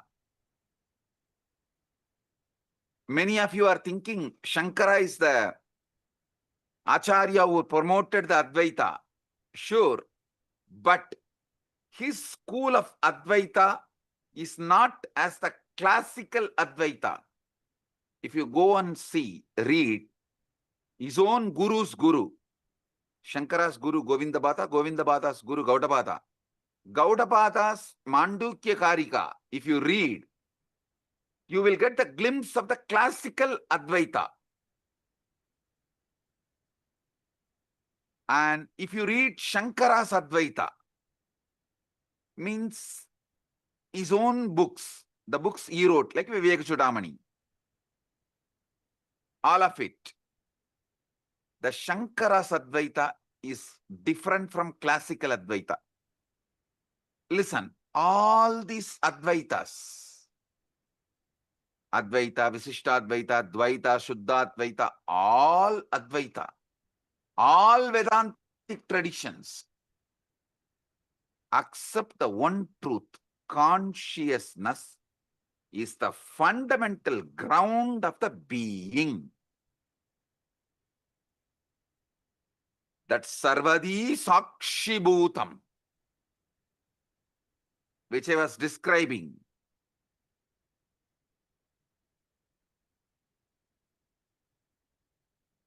is the consciousness which is ground of all being.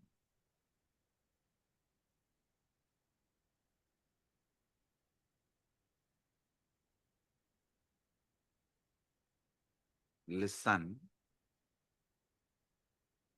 if you want health, you need to get involved with your body and do yoga. If you want enlightenment, you need to get involved with your inner space, consciousness, and see what is going on and awaken yourself. What?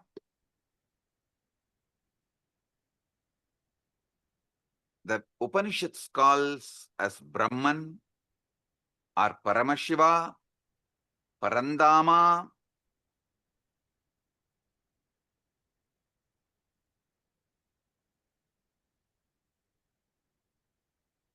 That is that Sarvadi Sakshi Bhutam. When that mirrors in individual being, we call it Atma.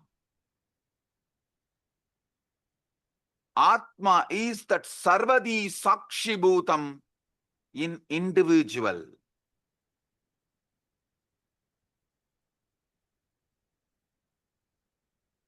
Consciousness without commentary is what I call Sarvadi Sakshi Bhutam.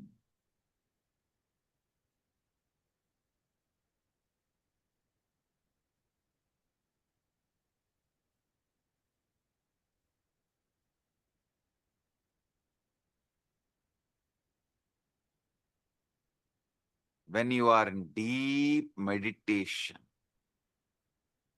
ajapa japa, or after puja just sitting in unclutched space,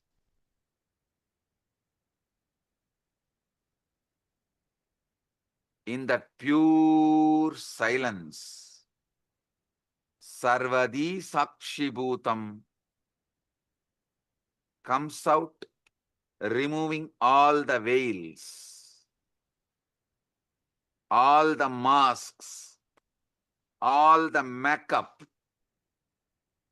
You get Vishwarupa Darshana.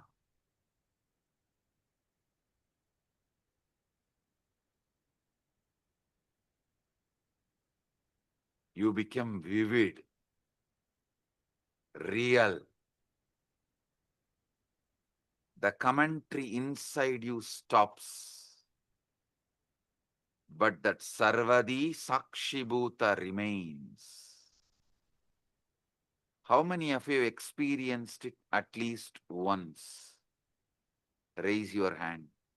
During initiation or unclutching. That's all. Listen. Listen. The true nature of consciousness might not be the inner voice at all, but the Sarvadi Sakshibhutam, in which these voices come and go. They all come and go.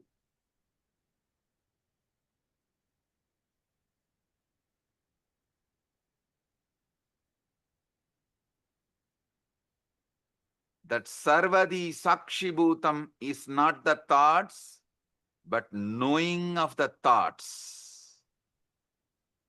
As soon as you try to grasp this pure awareness, to hold it, examine it, it slips away. It disappears. Like you try to hold the river in your hand, in your palms, it disappears. It slips away. The very act of trying to observe it turns it into an object which it can never be. So you can only be. The observer who observes the observer.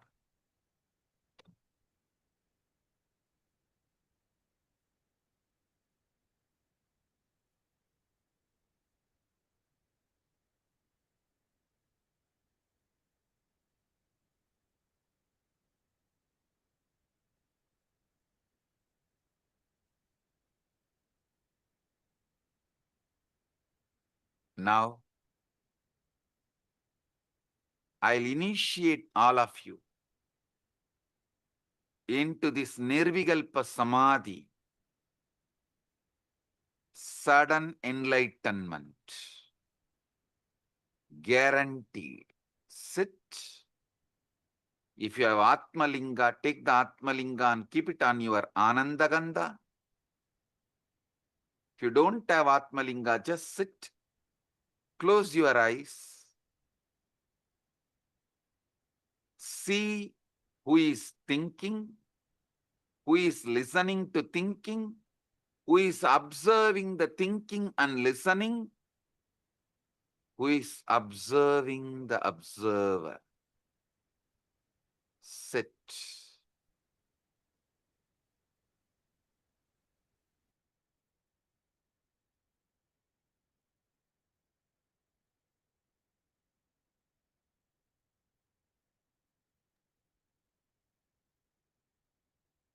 Sarvadi Sakshibhutam.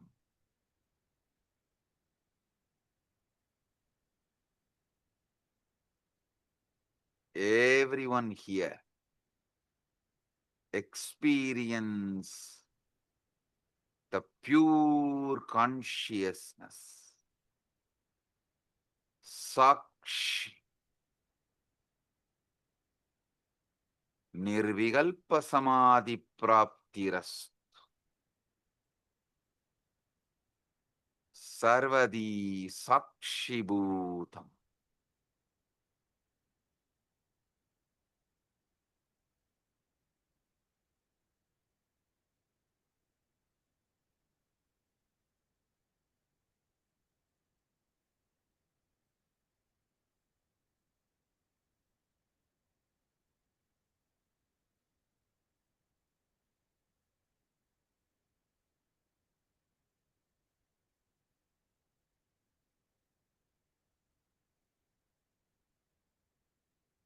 Aneja degam manaso javiyo nainaddevo apnuvan purvamarshat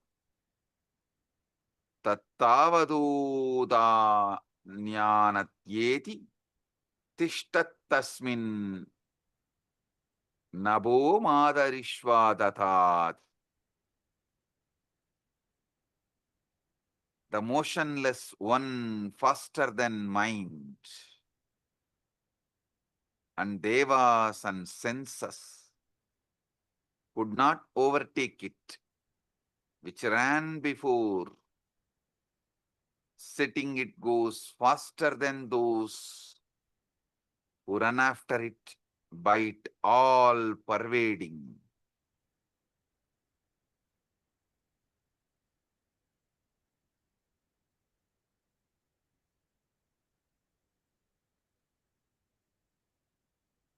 This is the all pervading,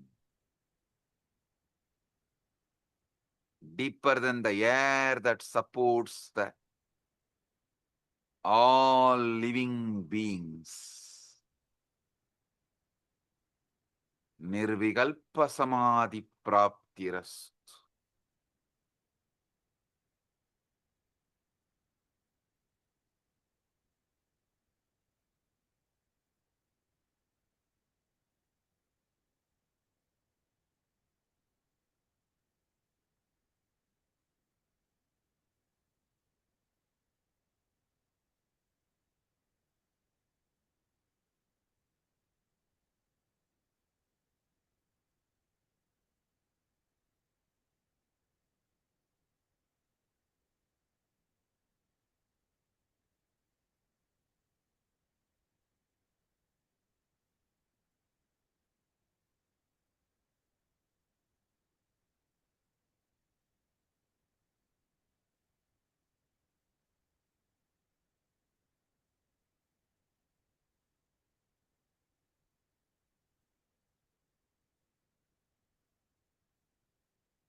Tattvamasi. Nirvikalpa samadhi praptiras. Sarvadi sakshibhutam.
Om.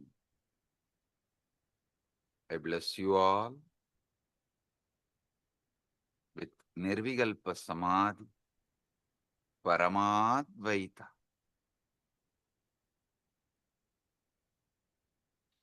I'll continue to expand the deeper truths tomorrow the same time in the satsang.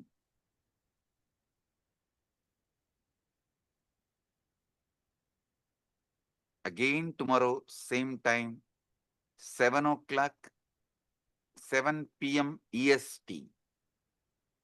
We'll have enlightenment guaranteed initiation sessions. All of you are welcome to experience deeper truths. I'll explain how the Chit and Jata can be used, manipulated for your sudden enlightenment. With this, I bless you all. Paramadvaita Praptirastu.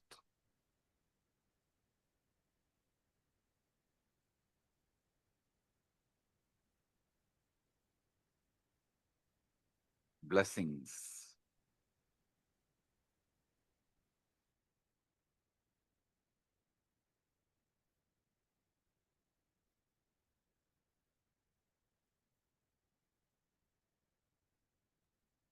Let us all bow down, offering our gratitude to Swamiji.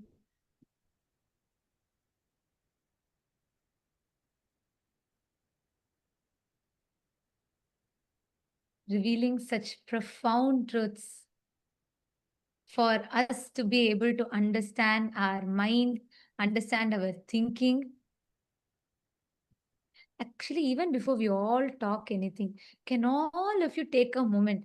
How many of you are feeling like that aha moment in you? You're like, oh my God, yes, yes, yes, yes. And for the first time, I was able to understand what this Chit Chata Granthi is so deeply engraved into the inner space, like so powerfully Swamiji has revealed every truth. I see all Chitsapa members waving your hands. Yes. Oh, Vinayaka also has posted. He has posted, this is the first time Chit-Chata Granthi hit me and got bolted inside me. So beautifully explained by Swamiji. Absolutely. And Divya has posted, he understood it at an operational level. Yes. Who can understand, like, when would we ever be able to cognize how Swamiji so beautifully mapped the Chit Jata and the Chit Jata Granthi, how Swamiji mapped so precisely, enabling us to understand. Like today, I felt Swamiji took our minds out, very neatly laid it out for us, and dissected part by part by part, and made us see, understand it. Whether when Swamiji told about how the Buddhi, Chitta, and Ahankara functions, ego, like always, our idea of ego is so different. But here, how Swamiji came and precisely pulled it all out and laid it out for us. Come on, can I request everybody in the all the e-citizens room? Can all of you please take a moment and type out? What did you all click with? Can I request every one of you to please type out?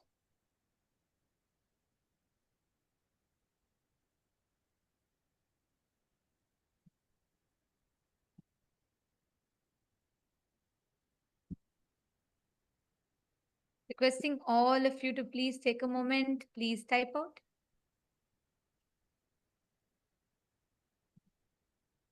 And if you actually have a notebook, you should maintain a notebook where you can write it down. Because when you're feeling this, oh my God, yes, yes, yes, yes moment in you, and when you write it down, it so deeply gets engraved into your system. You don't even need to look at something else to remember it. Like every word of today's satsang is so profound. From the very beginning, how Swamiji revealed about the thinking process in us, what we think, the autopilot mode. We think, we assume responsibility even when our mind, when our thinking happens. The listener and the thinking, both are happening in autopilot mode. But we assume the responsibility for it and we experience guilt. We repent about it. We experience guilt. And like Swami said, even that is okay. It's not that it's not right, it's okay. But the most dangerous is the third thing, ahankara, the chit jata granthi, where this leaks, this autopilot mode leaks and seeps into your listening, and it starts generating the command and you start executing it. Ma Divyananda has posted, I have earlier attended the Chit Jata Granthi initiation from Swamiji. Today it was next level altogether. So clearly explained by Bhagavan, so deep and understanding. It is so clear now. Absolutely. Yes, Ma. And the way that's what even Vinayakaya and many others have posted. Because Swamiji has always conducted this Chit Jata Granthi Bhedana initiations and processes. And Swamiji is very deeply revealed it to us. And I also remember in one satsang, Swamiji will say that Chit, the consciousness, the closest matter to consciousness, Jata, is our DNA.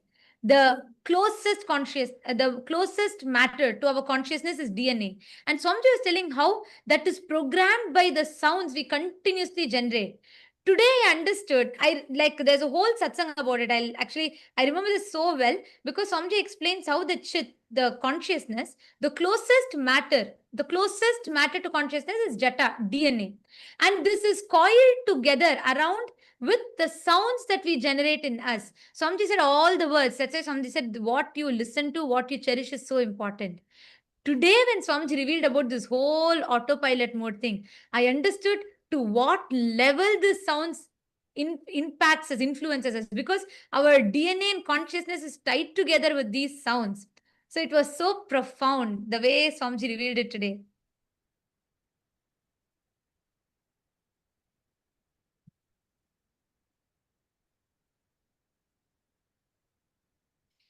And yes, can I request all the others, even Paramashiva Sena participants, can I request you all to take a moment, write it down. What did each of you understand? And once you have written down, you are welcome to come up and share your clicks.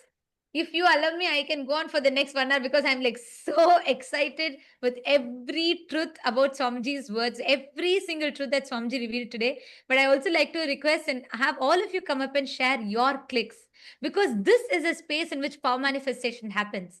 How many of you are feeling so fresh? Like your whole brain is feeling so fresh, so wow, so aware and so conscious? Exactly. The initiation is so powerful.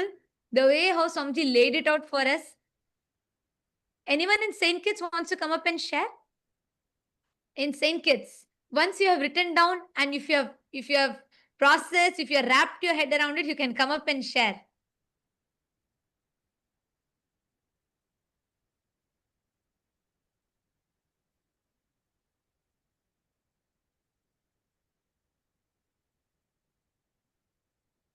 Yes, I am seeing so many messages here.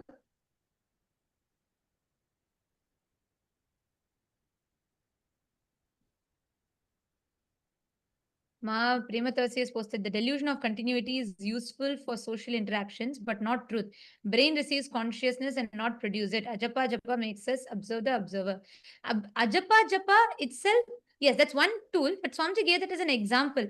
See, that Sarvadi Sakshi Bhutam, that pure witness. And today when Swamiji told, Swamiji explained in that pure witness, that Sarvadi Sakshi Bhutam only, all the things happens, your identity, thoughts, everything is getting created in that pure consciousness, but that is not producing it. Just like the theater screen is not producing the movies, that is not generating the movies, that's just a mere screen on which all the movies are projected. And I was able to understand this deeper because over the last few days Swamiji has been explaining to us about the focal point, right? How the focal point is where all the things simultaneously, spontaneously keeps happening. It all comes and goes. Fabio Aya, Ishana Fabio Aya has posted, the way thoughts work has struck me, and knowing that there is a name and that pure awareness is pure observer that removes the makeup. So it gives me an awareness of meditation and the effects it has on the thought process. Gratitude. It came at the right time. Yes, exactly. Thank you, Aya. Thank you for sharing. Ishana Fabio, Aya. Ma Rashmi Dubey has posted, for the past few months, Swamiji has been revealing these understandings to us, one after another, as pure downloads. We had no idea where they were coming from, yet they kept flowering inside us. We kept contemplating, and today, when Swamiji spoke the same truths, it was a direct confirmation, everything we had already been contemplating. So thankful to Bhagavan. So beautiful. Actually, whenever we are in that Shakti Pada, whenever we are in that feeling connection, because we are a quantum field, we are not like matter, we are a field, quantum field. The moment you connect, the whole being and body raises to that higher space. That's what is Shakti Pada. And in that Shakti Pada, you are able to receive from Swamiji with 10 times more intensity. I don't even think 10 times is it's there's like, it is just instantly you will be able to receive these experiences from Swamiji. That's what you have shared. Yes, my Isabel has posted, who's thinking, who's listening, and who's seeking. Sarvadhi Sakshi Bhutam. The beautiful explanation, Ma Jalandhara Sita has posted, the beautiful explanation of Sarvadhi Sakshi Bhutam. We chanted, but knowing what it truly means, the depth Swamiji explained, wow. Consciousness without commentary, that pure awareness, pure witness. Yes. For me, the best example was Ajapa Japama. When Swamiji said, like, that is so true, we chant.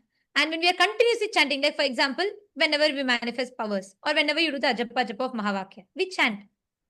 And I have observed that, there's a part of me that is observing.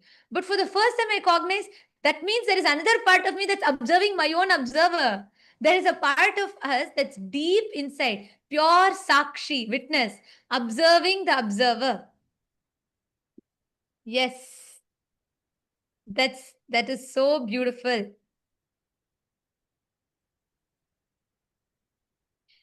Yes, Nitish, come forward, please. Come forward and share. Like I said, if you allow me to talk, I'll go on talking. There's just so much. I'm so excited with what Swamiji revealed. But please, all of you also come up and share. Go ahead. Nityananda, can you hear me? Yes. Yes, sir. So one thing which Swamiji said was so powerful was the name that we attach gives us the delusion of the illusion of continuity. It generated the click in me that the name is kind of we are attaching this label on ourselves, or it has been attached to us, that label, and that is what is going from moment to moment, Nitish, Nitish, Nitish, Nitish, and that's what's just kind of solidifying that identity. That so it's also like attached to. You can also think of it like the conclusions that we keep forming, the labels that we form on different things in around us, and those labels are what solidify everything as it is. And that gives us the illusion of continuity from moment to moment, and that's what keeps us in the either in the past, holding on to the dead past. So the Nitish 1 minute ago, or even 1 moment ago, is a dead past. So but that Nitish that carries forward in my consciousness, that label is what is giving me the illusion of continuity, and that's why I would stay the same, not grow. That would hold me back. But if if I become aware of that, then that's what lets me grow and actually experience Paramashivatva, eternity, as Swamiji said. And as Swamiji said. Exactly. So beautifully said. Because also, like Swamiji said, that the perceived continuity of the name, the illusion of continuity that the name creates, stops us from experiencing the eternity. That was like so powerful for me also, like you said, because temporary continuity that we perceive makes us forget that whole eternity that lies in front of us. And Swamiji told that our body is not the same, our thoughts are not the same, nothing, our emotions are not the same. Even our memories are fabricated. That, like Swamiji said, even our memories are fabricated. Yet, just this name gives us that perceived sense of continuity, which stops us from experiencing eternity. That was profound. Go ahead, please. Yeah, absolutely. And I would also like to share one, like the experience that I've had with this question, which Swamiji, also said, who am I? Have this question, who am I? And, what I experienced was that, I would start observing the thoughts and try to figure out, okay, who is looking at those thoughts? And then I would kind of stop at, okay, this is me. I would be pointing somewhere that this is me. And then for a few moments, of course, I would be satisfied that this is me. I found me. But then I would realize, okay, but there, who is pointing to that I? So that I is the false identity, which, because I stopped there, that's why it became that false identity. But as I kept going back, that, okay, I'm pointing to that, so let me find who is pointing to that identity, that observer. And then again, after a few moments, I would get exhausted and stop there, that this is, okay, this is me, I'm satisfied now. But then, okay, who is looking at that? And keep going back. And I think Swamiji has described this as, you try to grab onto a soap in water, and the soap keeps slipping out of your hand. And eventually the soap just dissolves in the water and it just leaves the water, right? It just dissolves into everything. And that's when the experience of just being, you experience that, just being. So yeah, that resonated very strongly. Swamiji, what Swamiji was explaining today. Exactly. Actually, this Swamiji gave a Ishavasya Upanishad verse line, right? In 2015, Swamiji will tell, consciousness is manaso javiya, swifter than the mind. Like Swamiji told today, the moment you try to put a frame to it, anything you describe about it only becomes an attribute to it because it's already expanded beyond it. How much ever you try to describe it, you try to describe a consciousness, you try to describe saying, this is it, this is that, all of it. By the time your mind grasps it, it's already beyond because it's ever expanding, ever changing. Tadde jati, tanne jati, taddure tadvantike. It is like it's further than the furthest point, nearer to you than the nearest point in you, yet you cannot grasp it, because if you try to grasp it, even whatever you've grasped is only merely an attribute. It has already grown beyond that. It was like so powerful. And also what you're telling, Aya, when we look back over the last 1 year, Swamiji has been preparing us step by step to receive this truth. Swamiji spoke about this seeking the source of the first person. Who am I? What am I? Why am I? How am I? And then there's a satsang. Swamiji has given a satsang series. Nitishaya, you should listen to it and you will really enjoy it. In 2016, Swamiji gave a satsang series on Kenopanishad. So Swamiji will say, don't ask who am I. You're already assuming there's an I. You already have an assumption about the I. Ask, by whom am I? Kene Shitam. That's why there'll be a verse in that Kenopanishad, which Swamiji will describe, where the verse will say that, like, Yat chakshusha na pashyati, yena chakshu gumshi pashyati. Means, what is the source? Shrotrasya shrotram manaso mano yad vachoha vacha. Means, the life, what makes your ears to be able to listen, what creates the listening, like that. There's a whole series of questions.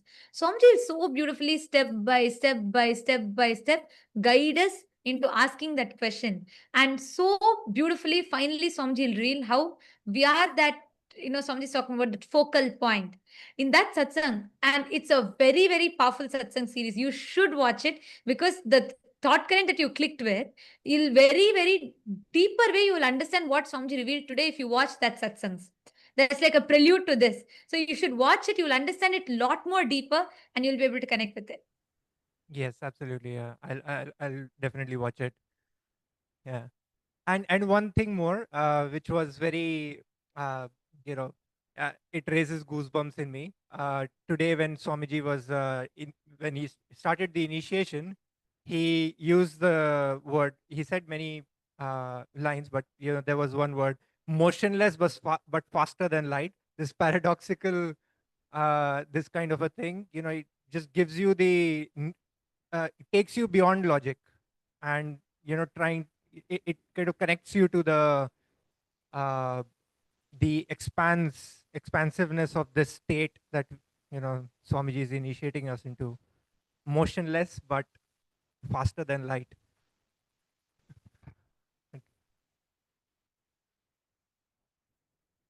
Absolutely, yeah, yes.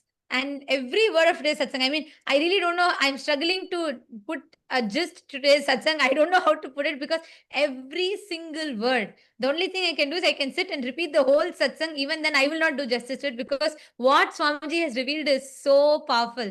And thank you so much for coming up and sharing, Aya. And Thank you. right now, Nitishaya, see, the experience that you're all having of going beyond sleep, or the time bending, where you like you today morning you shared, right? You slept only for few hours, but you felt it was such a deep, the time extended, like the time stood for you to be able to have enough rest. It is because continuously see the kind of conversations, the thinking that Swamiji is leading us into. Our whole inner grammar, the inner vocabulary, the self-talk. Today, when I asked you all to come up and share, every one of you came up and so boldly declared, I am the ultimate. I am Paramashiva. Even for us to be able to make that declaration, that space, that continuous ecosystem Swamiji is giving, this is the most conducive ambience for you to manifest powers. So right now, sit, pick up any power you want. Just sit, explore with that powers. Just play with that powers. You will have a breakthrough. Okay. Yes. Yes. Thank you. Aya. Thank you. Thank you, ma'am. Yes. Who else is coming up? You can come up and share, come up to the mic in all the PSS participants. And to all the e-citizens, every one of you that have logged in here in the e-citizens room, for all of you to experience this, you all can come attend the Paramashiva Sena. You can make this as an experience for you because Swamiji is literally gifting us the signs. He's making it, not just Swamiji is revealing it to us. He's literally boldening it inside us, making us manifest powers, making us understand, cognize, and experientially live it. Yes. Vinayakaya, do you want to share? Because I see continuously you have posted so many messages. I think you can better come and share. Go ahead. Nithyanandamma. Yeah, it's an amazing satsang. Means out of the world. This was like super good satsang. It was. I don't have really words to just soaking everything. And finally, what Swamiji said, actually, I think it was in the Shvetottara Agama. I think he says that the sound where Paramashiva explains to Devi, where Swamiji is explaining that the sound is the original sin. So Swamiji is trying to explain that one, and that is when I understood, oh yeah, these words, the Chikjata Granthi, the words which have been formed because of the Granthi, and that is one of, and Swamiji basically beautifully said it is the Granthi, that Chikjata Granthi is what is the root cause of all our problems, and that is formed by all these opinions, words which you keep on hearing and which you keep on talking to yourself. So that is when I also understood that one, and yeah, amazing one is that, yeah, name gives us the delusion of continuity, right? And stops you from experiencing Nitya. Yeah, so it's too good today. It's too good. Yeah, wonderful. Absolutely. Yeah, wonderful. Yes, Aya. And actually, each of these truths, when we sit and share, right now, actually, all of us can do it. When we sit and question these conclusions or the understandings we have, we will delve even deeper into what Swamiji Yes, has ma'am. revealed. And that's always because when Swamiji talks, Like Yes. the same satsang, if I go back now and watch the Ishavasya Upanishad satsangs from 2015, I'll have a much more deeper understanding of it. Because that's why every time, like when Sir Sam Swamiji revealed about seeking the source of first person, my understanding of it was to one extent, like, okay, trying to explore who am I, what am I. But now when I look back, or the same example I gave, right, the jata being the closest to the consciousness, the DNA being closest to consciousness and being tied by sound, I grasped it only to one extent at that time. But today I understood, oh God, this is what Swamiji has been saying. When Swamiji told your DNA and consciousness are tied together by the sound, that is the granthi that forms. And I was like mind blown. We understand it only from the level that we are in. And that's why the more and more we keep re-listening again and again, we go deeper. Absolutely, Ma. Absolutely. Yeah. Especially the Kenop, all the Upanishad talks, right? It's like, it's literally the best pastime to have, the bestest pastime to have. Bestest pastime to have. Yes, absolutely. Yes, thank you so much for sharing, Aya. Thank you so much for coming up and sharing and putting it beautifully. And all of you, everyone, see, even in the Rajya Sabha room, can I request all of you also to type it out? Type out more, verbalize each of it. You will have phenomenal breakthroughs with power manifestation. You will have so many different shifts and breakthroughs. Just sit and cognize. Ma Ganga Priya is waiting to share. Go ahead, Ma Ganga Priya, go ahead. Yes.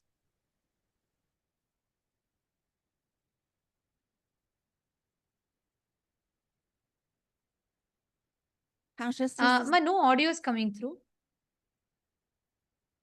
Consciousness is from the brain. We are the witness of thoughts in mind and the ego, ahanga, buddhi, and chitta. And the false identity is the chitta, jaga, and granthi. And the process of witness the sarvadi, sachiputam, is the buddhi, chitta, and the ego, and the witness of the observing. And the witness of the observing. Yes, just one small correction. Swamiji told, see, you said consciousness is from the brain. Swamiji said no. Swamiji said consciousness is not from, it's not like how we understand as a neural activity from the brain. It's not from the brain. It's not from the brain. Yes, if you told, then it's correct. I heard it as you telling consciousness is from the brain. Because Swamiji said consciousness, like a brain just reflects it, like how a projector only projects the movie. Consciousness is not from the brain. It's not like a neural activity that happens in the brain which generates consciousness. That, yes, that's if you're told it's not from the brain, that's correct. Because Swamiji told it's not from the brain specifically. Yes, that's right. Ma Ganga Priya. Listen, I want to tell this to you, Ma Ganga Priya. You should start using all of this to upgrade your self-talk, the inner conversations that are happening. Now do you see to what level Swamiji is taking it to? See, the whole battlefield is different now. You don't need to sit and juggle between am I complete or incomplete. No, it's just out of question. You are completely in a different level, different plane now altogether. You understand? Yeah. Okay. Thank you for coming up and sharing, Ma Ganga Priya. Yes. Next, who wants to come up? Who else wants to come up? And share your clicks, your powerful cognitions. And as we do it, can I request everybody to please take the Atmalinga without manifesting powers? This satsang, we should grasp, we need to manifest powers to settle this experience and energy in us. Can I request all of you to please take Atmalinga? Just 10 minutes spent. Just 10 minutes. Can I request all of you to pick up Atmalinga in your hand? Please keep the Atmalinga on your palm. Take the Atmalinga, keep your palm flat. Keep the Atmalinga on your palm.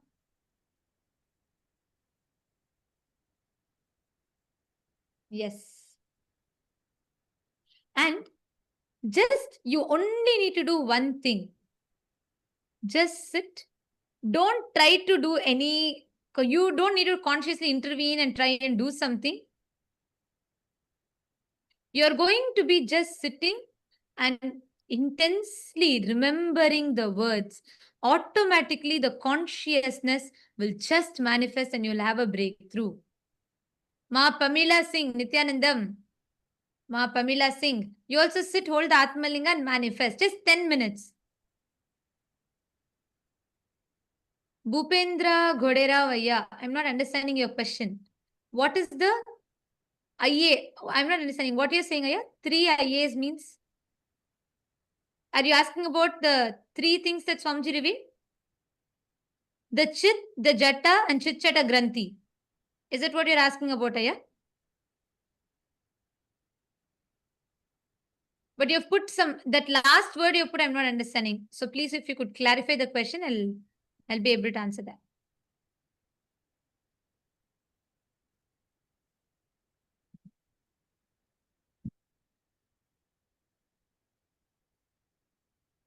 Yes, Ma Shivaika Sarupini, right. Somebody said the Chit Chata Granthi is what our being does, not what our being is. Right. All of you sit. Just remember Swamiji's words in you. Sit. Keep the Atmalinga in your hand. And again and again, let us resonate and become that pure Sarvadi Sakshi Bhutam. Even though there might be a part in you now waiting, expecting you to manifest, expecting you to do something, observe that part. There is another part of you that is observing it. Go a little deeper. There's a part of you, pure witness, Sakshi, observing the observer and the part of you that is manifesting powers, all of it together. Your focal point. Just experience that pure witness. Sarvadi Sakshi Bhutam.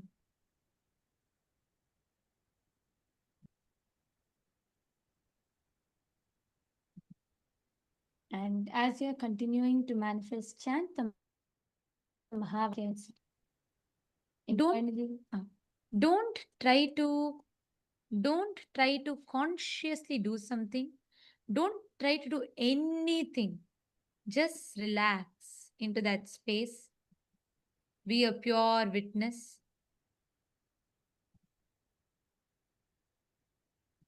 Our manifestation will be a byproduct.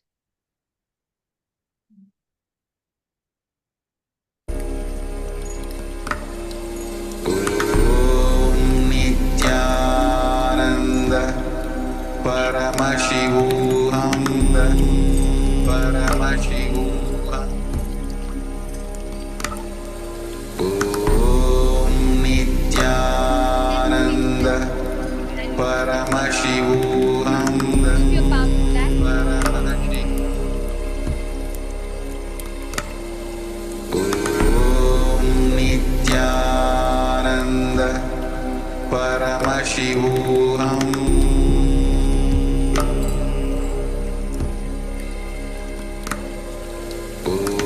Om Nityananda,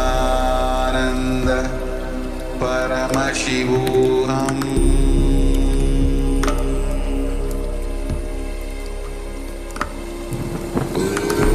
Om Nityananda,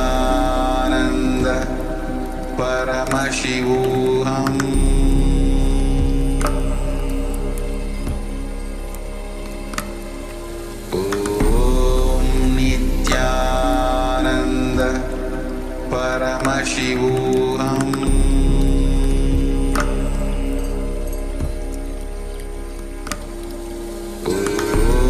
Nityananda, Paramashivam. Om Nityananda,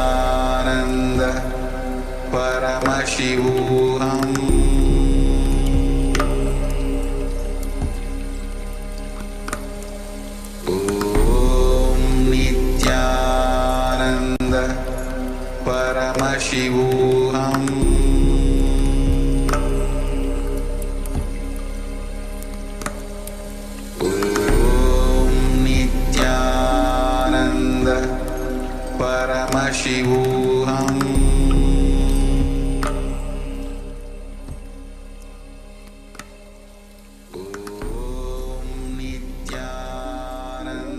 Try to intervene. Don't try to do anything. Just resonate with the satsang deeply. Just sit intensely resonate with this satsang and be that pure Sarvadi Sakshi Bhutam between all your expectations, anything that's happening in you, and just pure consciousness as a pure Sarvadi Sakshi Bhutam. Sit down and just manifest.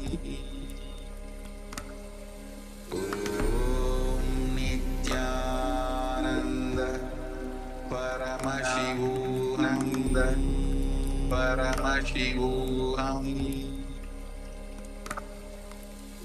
Om Nityananda Paramashivananda Paramashivam.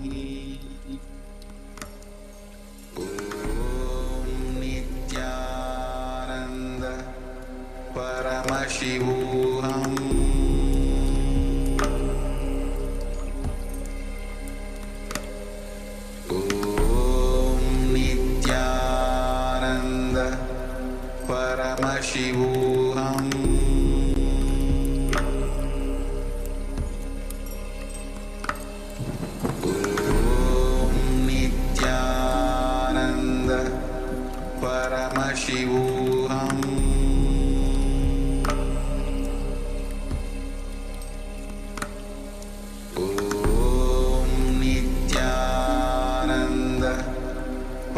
Paramashivam. Om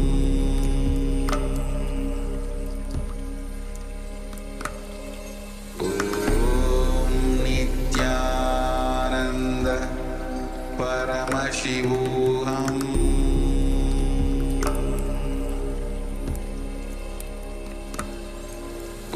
Om Nityananda Paramashivam.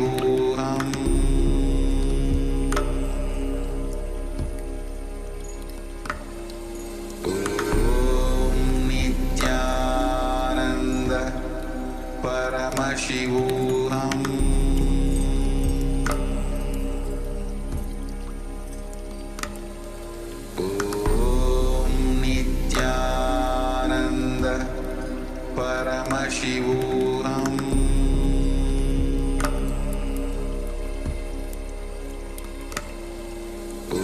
Om Nityananda Paramashivam.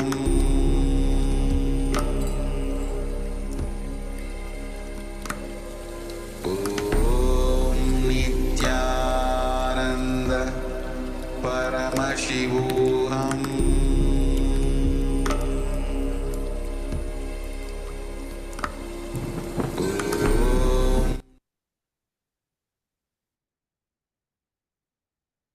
Slowly, please relax. Just settle down in this powerful space and don't have any other distractions, any other conversations. Just when you go back, continue to think deeply because tomorrow we're going to go deeper into these truths. All of you continue to think deeply and just fall into the space. Like Swamiji blessed all of us, we will fall into that Nirvikalpa Samadhi. So don't have any other conversations or distractions. Just enter into that pure Sarvadi Sakshi Bhutam. And let us all offer our gratitude to Swamiji, bowing down to the divine lotus feet of Swamiji and concluding with the Purna mantra. Om Purnamada Purnamidam Purnat Purnamudachyate Purnasya Purnamadaya Purnameva Vasishyate Om Shanti Shanti Shanti Hari Om Tat Sat Sarvam Bhagavat Shri Nityananda Paramashiva Padukarpanamastu Om Nityanandam. Thank you all. And to all the e-citizens, every one of you that joined us on YouTube, Facebook, you all can stay tuned. We will be notifying for all of you regarding tomorrow's satsang. 7 p.m. Eastern Standard Time will be the satsang. We invite all of you to join back. We thank all of you for joining with us today. Nityanandam.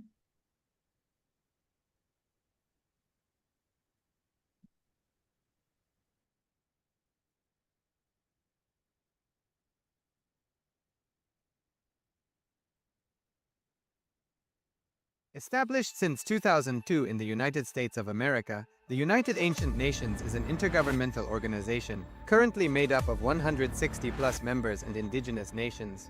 The UAN and its work are guided by the purposes and principles contained in its founding charter. The UAN is a manifestation of the profound connection amongst indigenous peoples across the world, including African, Andean, American, European, Caribbean, Oceanic, and Asian regions, rooted in shared wisdom, sustainable practices, and deep reverence for the earth. The United Ancient Nations serves as an international cultural and diplomatic organization focused on uniting indigenous cultures globally. Our governance structure is council-based without territorial claims, led by a collective leadership through our General Secretariat. As a non-state entity with UN-style advocacy, we focus on several key areas: cultural and digital heritage preservation, indigenous diplomacy, revival of indigenous knowledge systems to solve humanity's problems, global peace, environmental preservation, health and wellness, sustained economic development, indigenous and cultural tourism. While the UAN represents numerous indigenous cultures, the United States of Kailasa serves as the first indigenous nation specifically for Hindus. Kailasa's mission is focused on the revival of the ancient enlightened Sanatana Hindu civilization with a formal governance structure including a head of state, ministers, and ambassadors. Under the leadership of SPH, Supreme Pontiff of Hinduism, Bhagavan Nityananda Paramashivam, Kailasa has achieved recognition as a sovereign subject of international law, possessing distinctive attributes of juridical statehood. The United States of Kailasa is the main sponsor of the proposed UAN headquarters. This initiative would bring forth an estimated $100 million in revenue for the host country through summits, conferences, tourism, and development projects. The proposed UAN headquarters would represent the world's indigenous nations and peoples through its architectural design. It would blend the best of all worlds, featuring top modern architecture, the highest green building standards, and ancient Vastu architectural principles. This headquarters would serve as a central hub for indigenous diplomacy, cultural preservation, and collaborative efforts towards sustainable development and global peace. Through this initiative, we aim to create a dignified platform for indigenous leadership rooted in ancestral wisdom, cultural legitimacy, and collaborative innovation, enhancing global dialogue and regional stability. The establishment of the UAN headquarters would position a host country at the forefront of a global movement promoting indigenous wisdom while creating significant economic opportunities for the nation and its people.